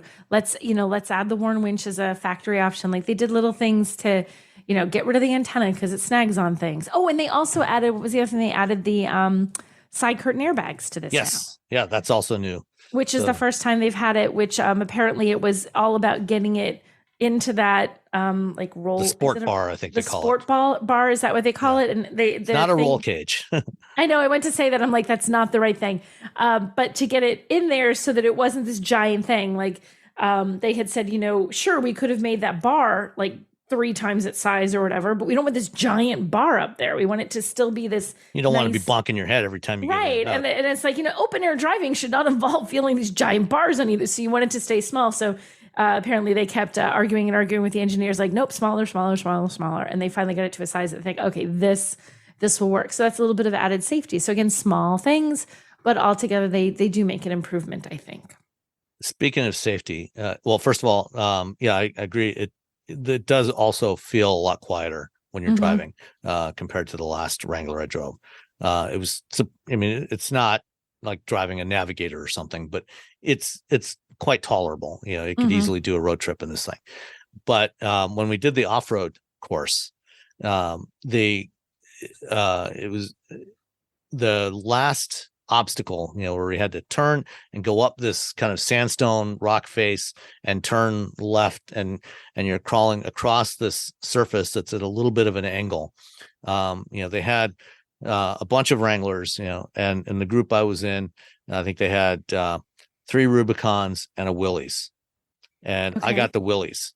So the Rubicon, you've got locking front and rear diffs and disconnect, front sway bar disconnect, and all kinds of other cool stuff. The Willys does not have a locking front differential, does not have sway bar disconnect. So it was slightly more challenging on a bunch of the stuff on that off-road course. Did it make it through? It eventually did, yes. Okay. So going up this last obstacle, this sandstone face, and then turning and going up, continuing to climb up, where you're still at a little bit of an angle. It was a Willys 4xe that I had, so plug-in hybrid. As I'm going along this face after making the turn, all of a sudden it started to slip to the left. Which is the scariest thing when you're riding off road, because when you see something like that, it'll look like, oh, he slid 6 inches, and then you from inside you're like, oh my god, I've slid 25 feet. Like, it's always very frightening. You don't know when you're gonna stop. No, exactly. Am I going to slide a little bit, or I'm going to slide down this hill and turn? Because there's nothing you could do when you're sliding sideways. It doesn't matter what your wheels do, how many wheels are going forward or backwards or whatever. You're going the wrong way. So you slid sideways, and I just dropped a photo in the chat so you can see what the view was like from the driver's seat. And here's one more that it's loading. It's loading. That's not disconcerting at all, guys. It's like, and I will tell you that, like, even though, like, here's another thing there's another one. This shows the roll angle and the pitch angle. I think I saw a video of someone winching. They used the winch to I saw the video. Rob Duffer filmed it. So I'm sitting there at a 30-degree roll angle. Oh my gosh! So for everyone who's listening, when you're off-roading, like, photos and video do not give an accurate representation of what's going on. They do and it's the same thing when you're driving fast. I can be doing 20 or 80. On video, it looks like I'm doing the exact same speed. So when you're off-roading, like, literally, it's the 30 degrees when you look at that. When you look at that dash, that's the real. And when you look at the photo, you're like, oh, it's not so bad. And then you look out the side window and you're you're looking down. It's like, Yes. oh, Like instead of, well, and also like that moment where it's like the rocks aren't under you, they're sort of kind of beside you more than they should like, be. oh, 'Cause you're hello. honestly like, yeah. they're right there. They should not be that angle to me. Yeah, this is, I could see the angle the picture you have at the front. Oh my gosh, that's not fun. So the point of my telling this story is, we mentioned, one of the new features that they offer this year is a worn winch. So you can order it as a factory option. Yes. And this is the first time it's been available as a factory option. So what they've done is they've integrated it with the front bumper, and it's been crash tested and everything by Stellantis. And they had the support crew, the spotters. They had a support Jeep up at the top of this hill that had a winch on it. And so what they did, was they said, I could have tried to back up, but rather than do that, for safety reasons, they decided, okay, let's hook up the winch, to help stabilize. And so they did that, so they hooked up the winch, and to the Jeep I was driving to make sure that it didn't slide any further sideways. And then I kind of slowly crept up the hill, as they reeled in the winch, and just kept some slack on the line. So it wasn't going to go sideways anywhere, and, got safely up the hill. So, if you are actually serious about off-roading, whether you're buying a Wrangler or a Bronco or any other vehicle, get a winch. And also don't ever go out into an environment like this alone. Yes. If you're going to like have a winch on your vehicle, and even if you're with someone in your environment, make sure one of you has a winch. Like at least one of you needs to be winch capable in this situation. Right. And even if you're only going in one vehicle, and you've got a winch on there, you also want to have somebody with you, because there's a lot of scenarios, in like along this trail, for example, where you cannot see what's in front of you. No. And so having a spotter that can hop out and guide you and, give you some guidance, as to, okay, go a little bit passenger side, a little bit driver's side. Okay, straight, stop, that sort of thing. Having spotters is a huge help when you're trying to go through a trail like this. And the thing is, and I guess this is really for novices, sometimes you look at this, you're like, well, it's just a rock I'm driving up and down. It's like, looks like a flat rock otherwise. What you don't see is all the little bit of loose pebble, a little bit of loose dirt, or the rock has a slight little 2-inch little drop in one spot. You don't think that that's going to make a huge difference when you just look at it. But when your wheel hits it, and you'll feel this once you get used to off-roading, you can feel like they'll be pointing you, say, go right. And you're thinking, it doesn't seem that that's correct, but I'm going to go right. And all of a sudden you'll feel your wheel kind of like, boop, drop down a little bit, and the vehicle shifts a little to the right. Yeah. You can't see that from inside the car. You really can't, but they can see it from the outside.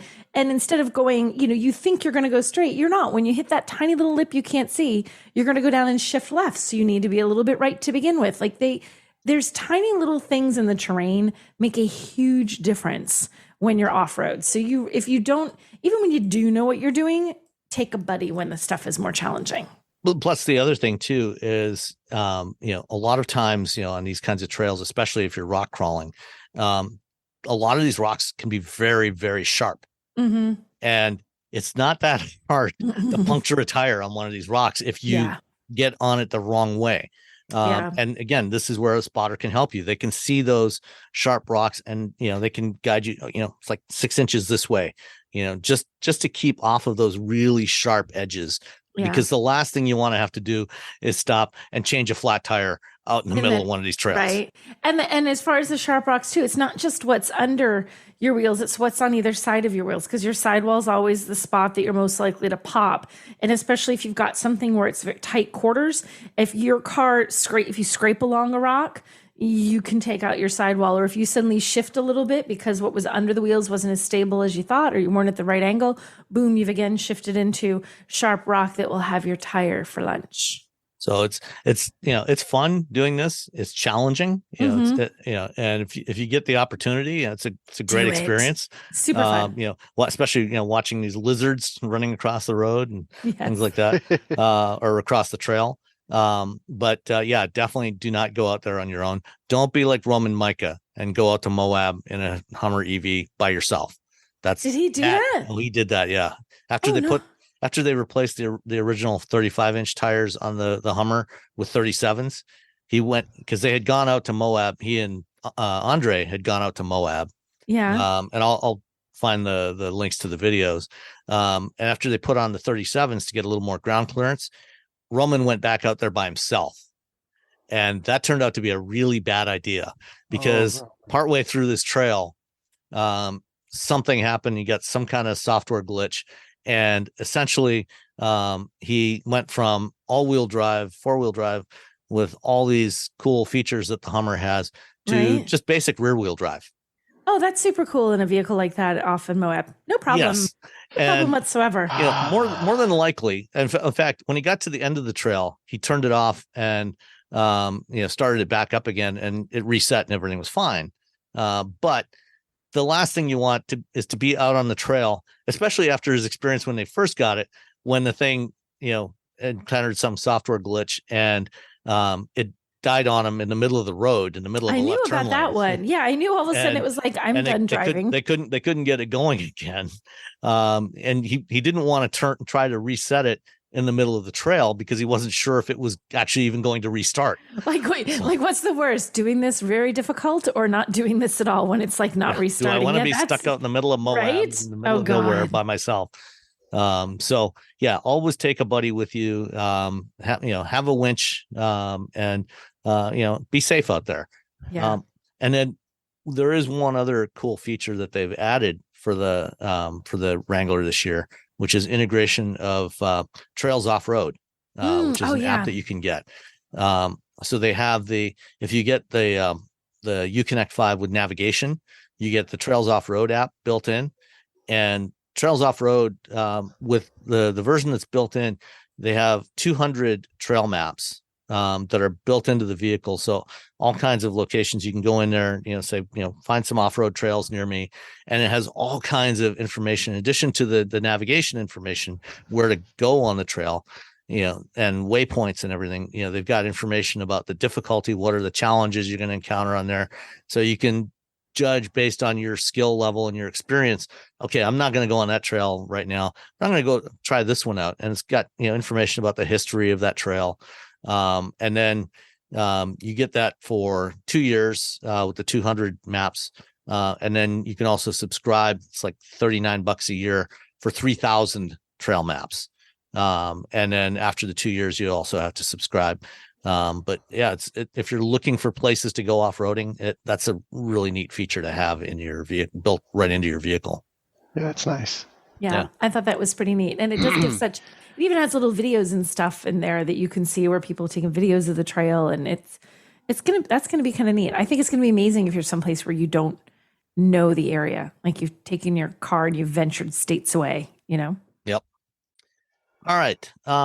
Let's get into some other. Did you have any other thoughts about the Wrangler before we move on? No, I think you covered the thoughts. You covered the Wrangler. Okay. Let's see. So we've been going almost an hour and a half. So let's see. Let's skip ahead here. Some of these stories. So NACS. We've been talking about this for several weeks now. NACS. We're debating what it's going to be. NACS or NACS.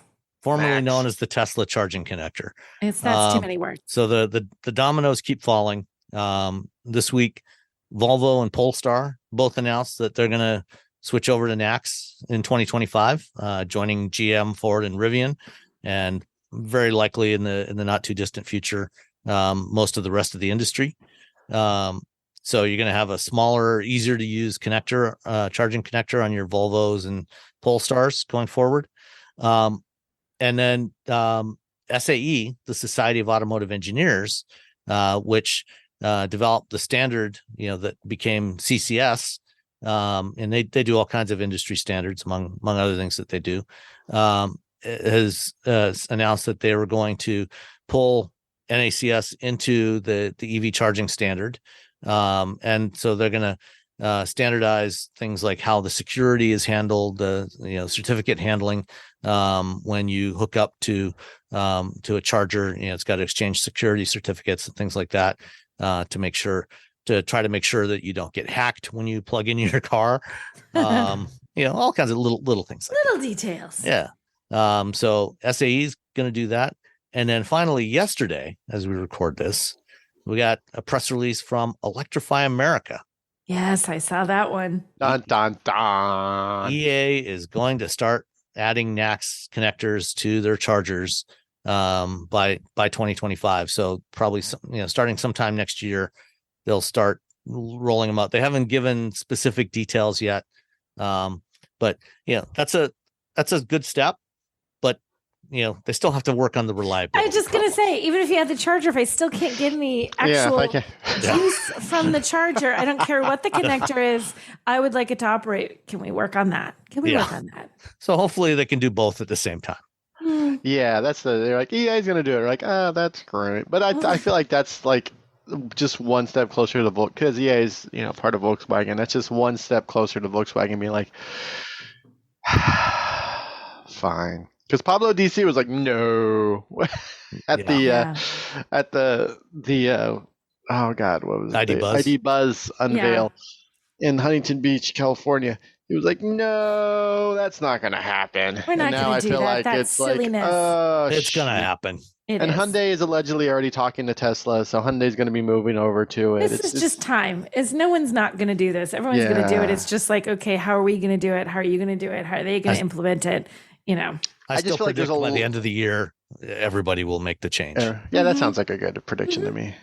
I would agree with that prediction, Sam. I feel like a lot of folks, a lot of Tesla folks are probably a little irritated with this whole thing.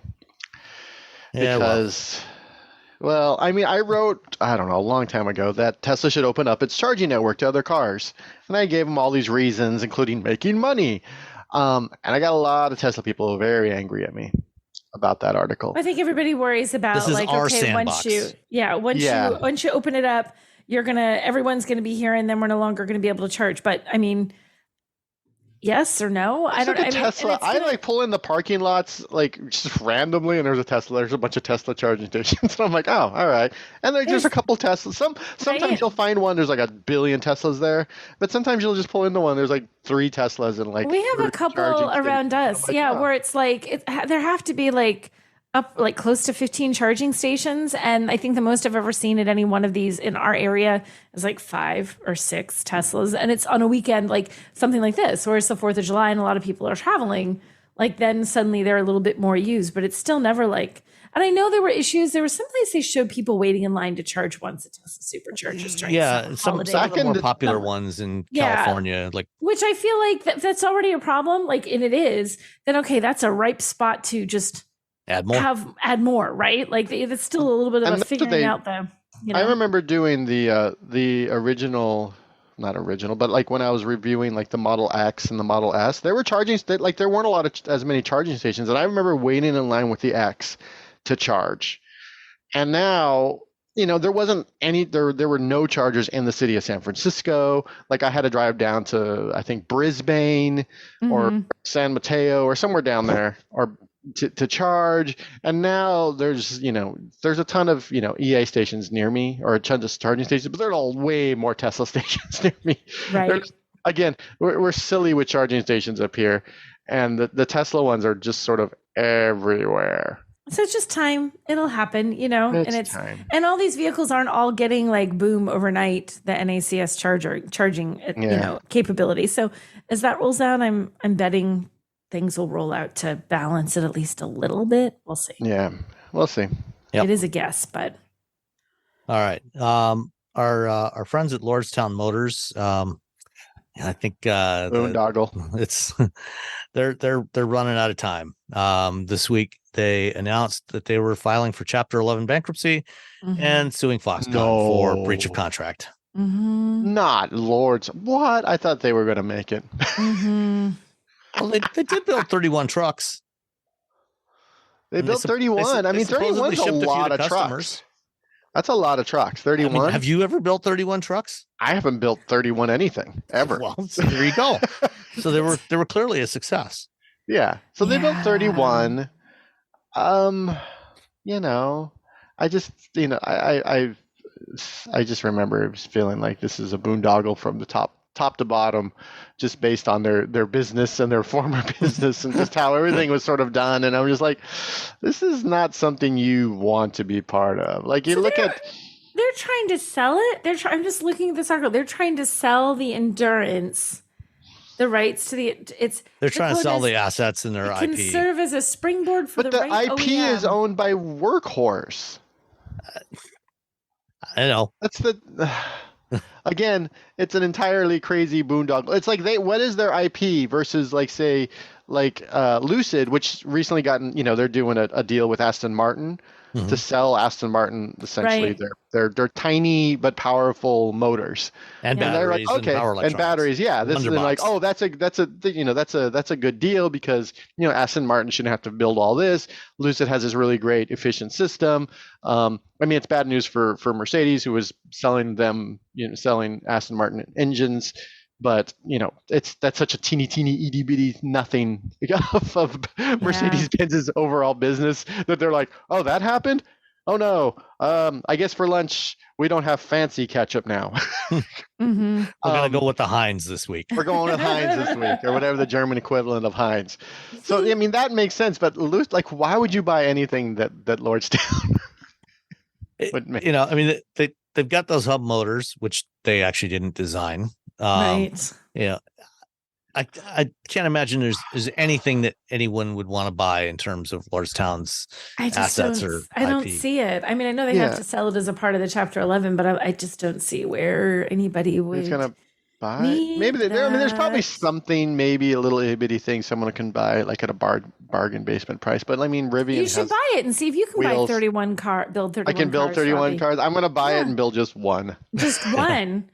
I'm going to do a resto mod using my Lordstown IP. A Lordstown resto mod. Let's do that. Find an old Tacoma and put the Lordstown powertrain There in you go. Why would I do that? It's a Tacoma. You don't mess with a poor little Tacoma. Leave the taco alone. The car could be rusted away, but the engine's not going to die. Right. All right. One of the reasons why Lordstown is failing, not that they probably wouldn't have failed on their own, was the Ford F-150 Lightning. I mean, when I got a backgrounder on that a couple of years ago before they first showed it publicly, as soon as I saw the specs and saw what they had done, I turned to Stephanie Brindley and said, yeah, Lordstown's DOA. They're never going to sell any of those trucks. Mm-hmm. Ford successfully launched the Lightning last year. And they were selling as many as they could build. But unfortunately, at the same time, prices of raw materials for batteries were going up.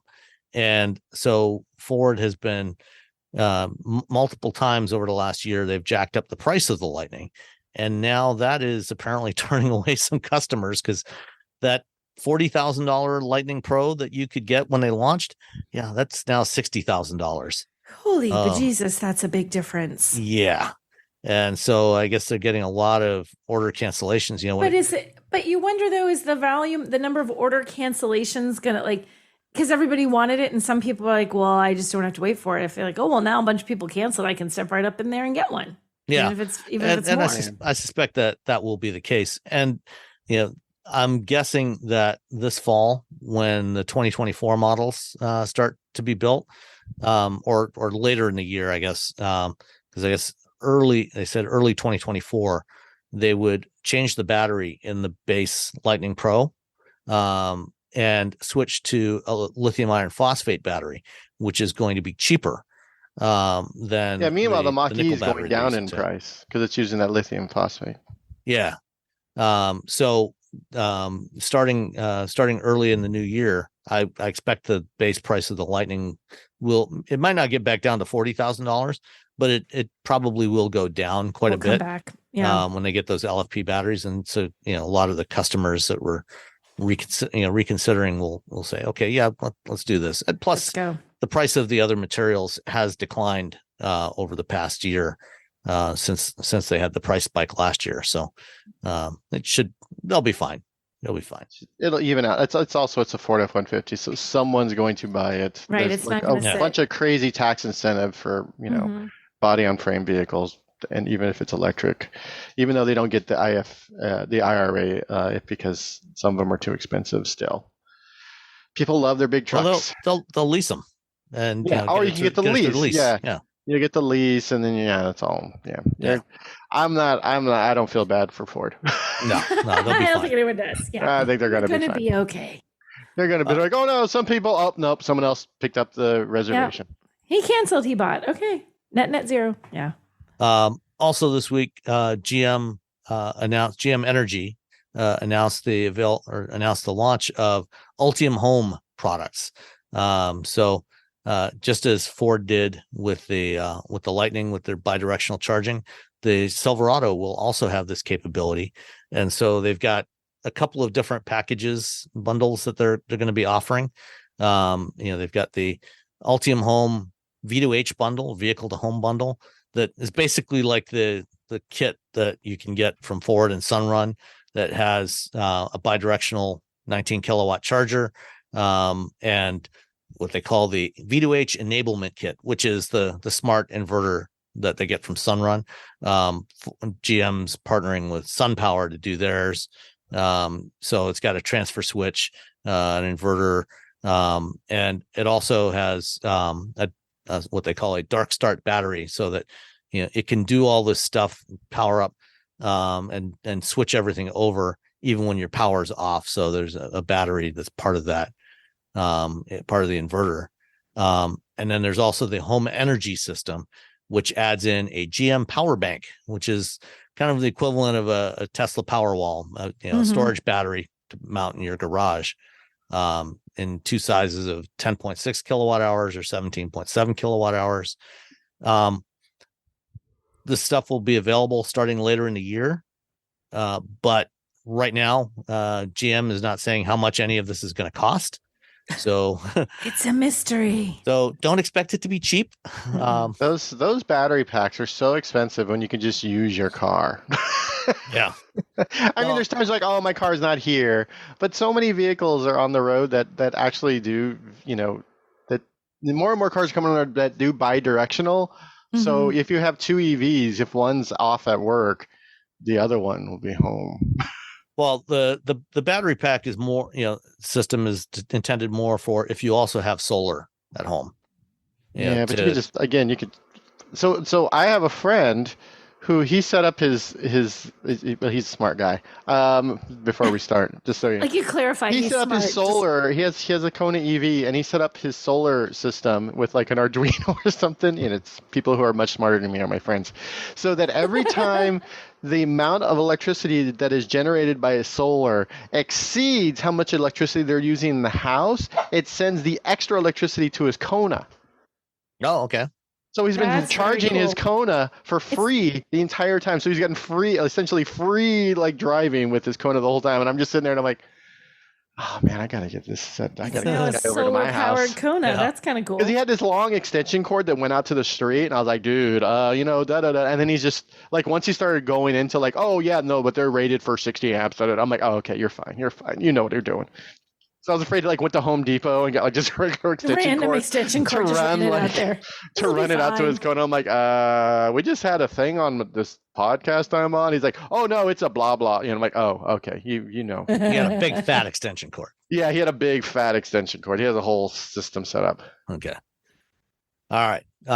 Last one is Italian lawmakers want to ban young drivers from cars with more than 95 horsepower for 3 years. I think this is a brilliant idea. That's just fine. For 3 years. Just for for 16 to 19, essentially. Yeah, for 16 to 19. Well, actually, in Italy, you have to be 18 to get your driver's license. Right. And the way this 18 to 21. This regulation is being set up, it's 3 years from the time you get your driver's license. So, for example, so what if you got your license and you were 30? Then 30 to 33. Your first 3 years of driving, you don't get to have more than 95 horsepower. Okay. That's fine. My Honda Civic had like 89 horsepower, and I love that car. Yeah. And I drove the hell out of that thing. It still went fast. Better to drive a slow car fast than a fast car slow.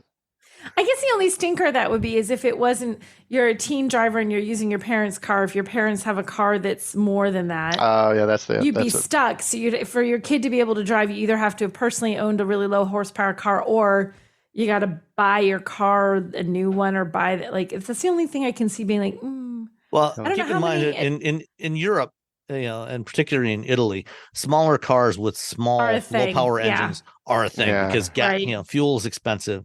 So Right. they're, cars with less than 95 horsepower are vastly more common there than they are here. Yeah. And they're tiny, tiny roads. They're super skinny. They're super tight, and Yeah. But they driving- also drive like a bat out of what when they're on the highway, like in Italy. People move. They use all 95 of those horses. They're using all 95 of those. 95 like horses. me and my little Honda Civic, man. They fly. I don't know. I wouldn't want to not have. I mean, I don't need a Lamborghini, but I would like something with a little bit of horsepower. The home of the Lamborghini. They're like, no, buddy. I mean, Forget it. No Lamborghini. When you're sharing the road with Hummer EVs, do you really want just 95 horsepower? Exactly. Yeah. Like here, you wouldn't. I don't know. I love that Honda Civic. There's one. There's a CRX down the street from my house that I'm always keeping an eye on.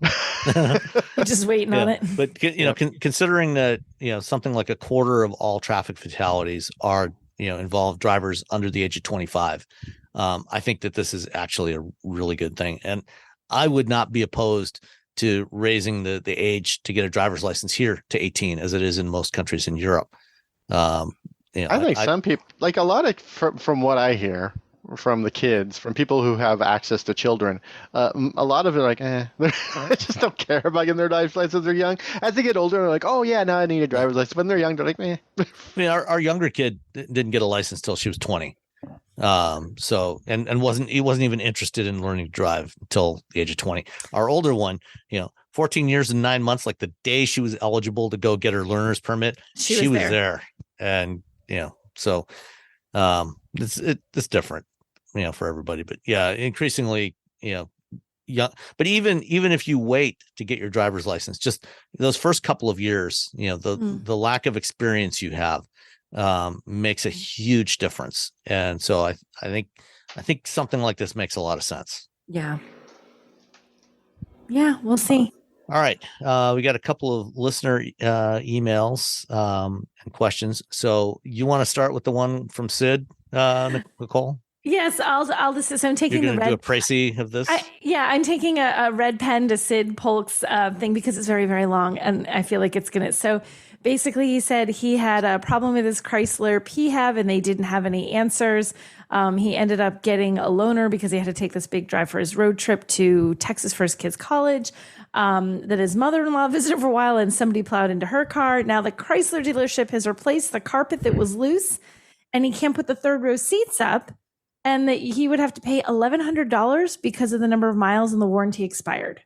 So he's having some issues. Then he has an Android-based Android Auto Uconnect loses its mind 2 to 3 times a week and can't connect to any of our phones. We have to restart the radio to get it work. And it does drive like a dream, and we're really digging the PHEV life. Actually, I'm not editing. We're really digging the PHEV lifestyle, going weeks between Phillips and getting up to 50 mpg.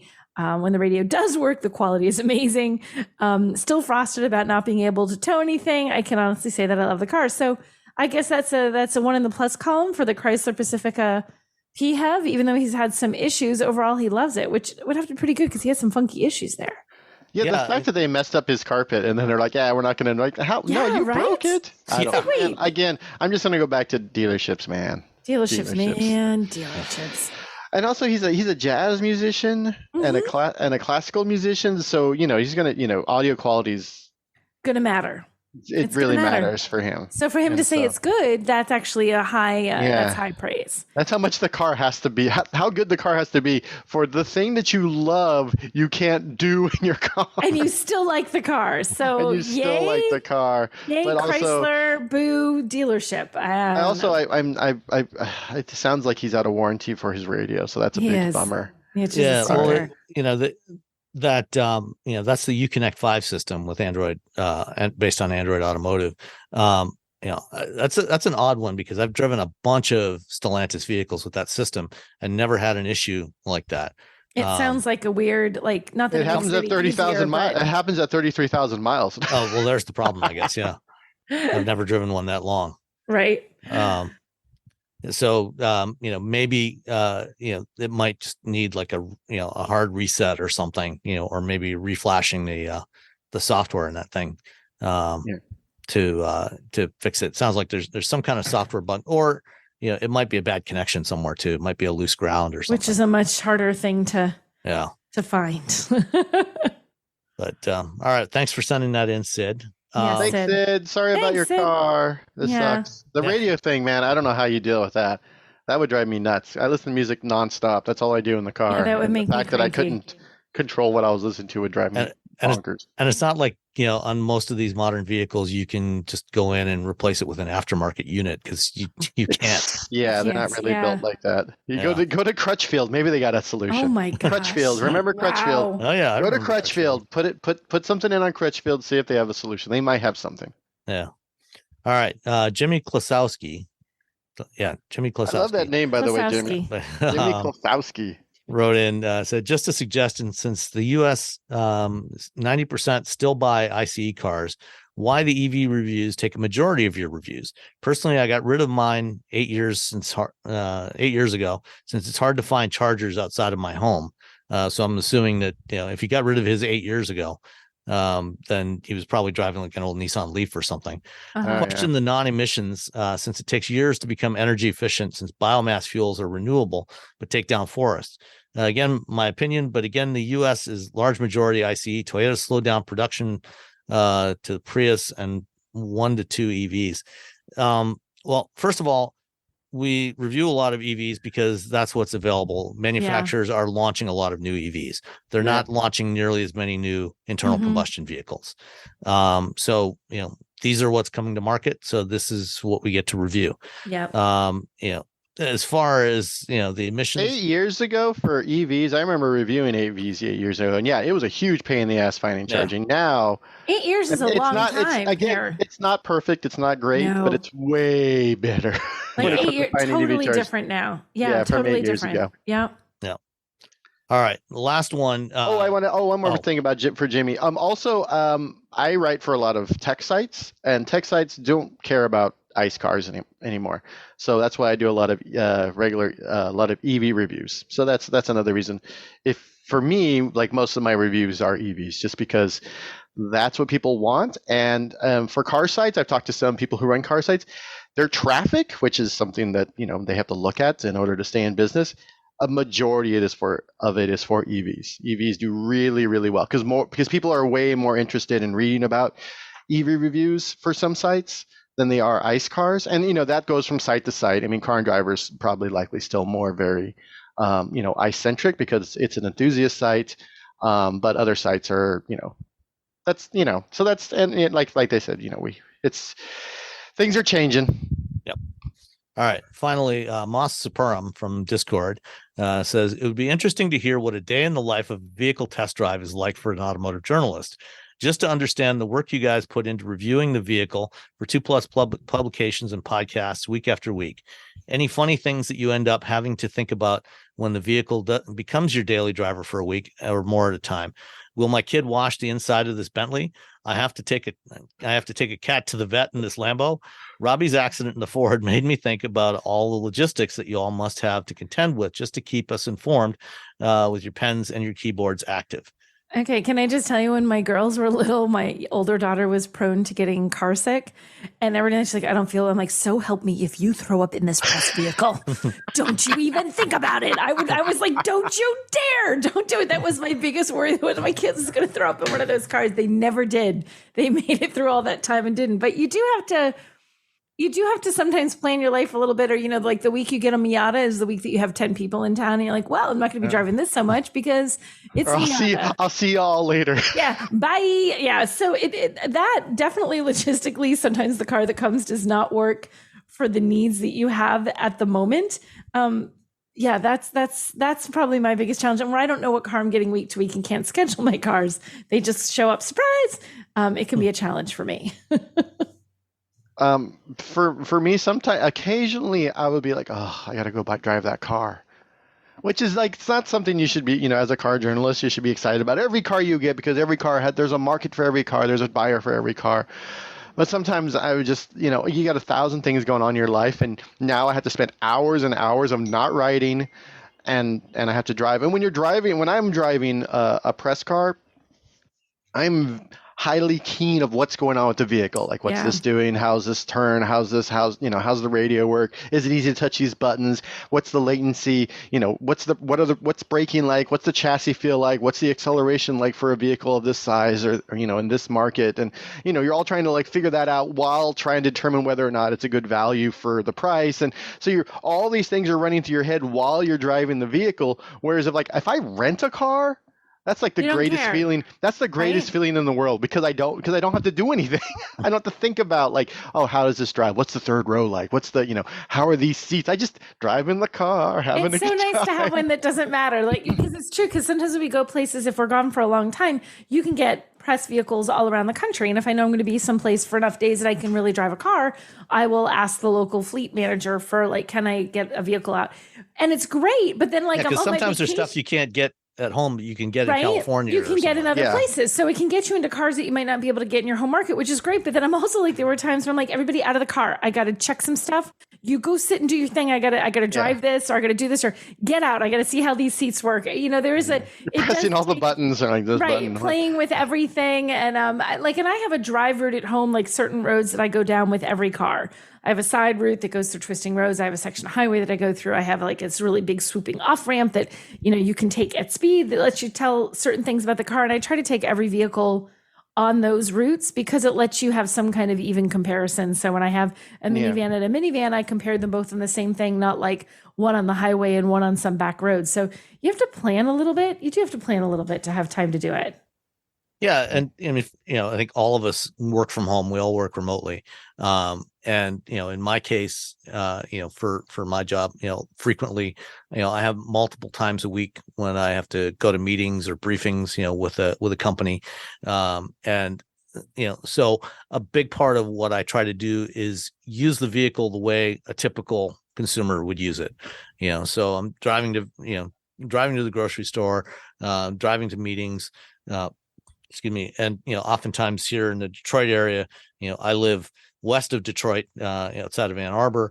A lot of times the meetings are up in, Auburn Hills area or somewhere, Warren, north of the city of Detroit. So it's a pretty decent haul, so I put some miles on these cars under a variety of conditions, highway driving, city driving, or, urban driving, a lot of stop and go.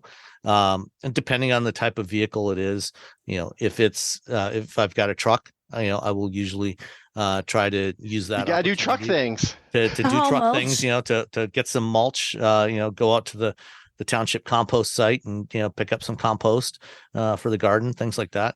Or, if I'm driving a sports car, I will take it out to drive it out to hell, and drive around on some of the roads out there. And if I'm driving a plug-in vehicle, or particularly plug-in hybrids, I've got a route that, is a mix of different driving that I do, and I might do a couple laps of that route to gauge, what is the electric driving range of this plug-in hybrid? How far will it go before the engine comes on? That sort of thing. So, we do a variety of different things and use the vehicles in different ways. My kids are grown and long gone. So, and even when they were still around, I didn't have, it wasn't too much of a worry, about them, trashing the inside of the vehicle. If I do have to take the dog to the vet, I've got a seat cover that I put in, so that, protects the seats. I don't want anything torn up. It's, I think we all try to take good care of the vehicles, because they're not ours. I have chided family members who are sitting in the back of a Lincoln Navigator to tell them, I'm like, you do not make a mess back there. This is not a rental car. This is not a rental car. You can't just like, woo, who cares? I've done the same thing. I'm like you treat this like it is a very angry person's car who's going to yell at me if you mess it up. Exactly. Like I've had people get in the car, like, friends, like it's winter or whatever. Clean it up when we're done. Can you try and knock the garbage off of your boots before you step in? Like, cut me some slack here. I can't have that all over the car. And there's only so much you can do within reason there. But within reason. Like I've had to tell had a videographer who just got into a Model 3, like with just the muddiest shoes. I'm like, Yeah. dude, what are you doing? Exactly. I'm like, we That's have to the kind shoot of the thing. inside of this car. Are you not thinking? He's like, oh man, I didn't even like realize it. Because he has like, like a Subaru with like Right. rubber seats. So he's just like getting the car like he would his car. I'm like, no, we got to shoot this car. And now I got to clean this filth. This is way more filth than what the auto people wanted. I did get the handiest. I'll have to look it up. I got the handiest. Someone from Kia recommended the coolest little hand portable like thing to vacuum out. Like, and it's awesome. Yeah, Just if tidy up it's your really car. bad, I'll tidy it up for them. Yeah. Most of the time, I keep a very clean vehicle. So when I give it back to them, it's like, here, it's still clean. Pretty tidy. Yeah. Or try I give have it to back. wash the car. Mhm. It's a lot, and yeah, it's yeah. So that's what our lives are. Just being paranoid about the cars we're driving. Yeah. Exactly. Trying to avoid being hit by anybody. Yeah, and try not to get hit. Oh, that's a whole So The paperwork. It's just the paperwork, man. The paperwork. That was my first accident ever, and not counting like a flat tire or someone stealing the wheels. That was the first accident I've had. Oh, did you have somebody steal the wheels off a press car? I had someone steal the wheels off a Honda, the Type R, the one with the little. Well, if you're going to steal wheels, they stole the wheels right off of it, and I Boom. called Honda, and they're like, "Are you okay?" And I'm like, "Yeah, I wasn't even in the car." They're like, it just came out like, wait They a were minute. just like, the car was aging out. It was mileage. I was the last person to get the car. So it was like after me that was being like auctioned off or sold or whatever they do over at Honda when they're done with the press vehicles. And so I was the last person to get it, and someone stole the wheels right off of it. Right off of it. Goodbye. Yeah, I had a few years back in San Francisco, I was driving a Navigator and somebody smashed the right rear quarter window and reached in and grabbed my backpack out of the cargo area. And oh my gosh. Stole my work laptop, and, so, I had to, get, and this was like a couple of hours before I was heading to the airport to fly home. And, so I had to, call Ford, let them know. I had to call the San Francisco police, report it there and get a case number and call the fleet and, let them know. So anyway, that's it for this week. Thank you, everybody. And we will talk to you next time. Bye, everyone. Bye.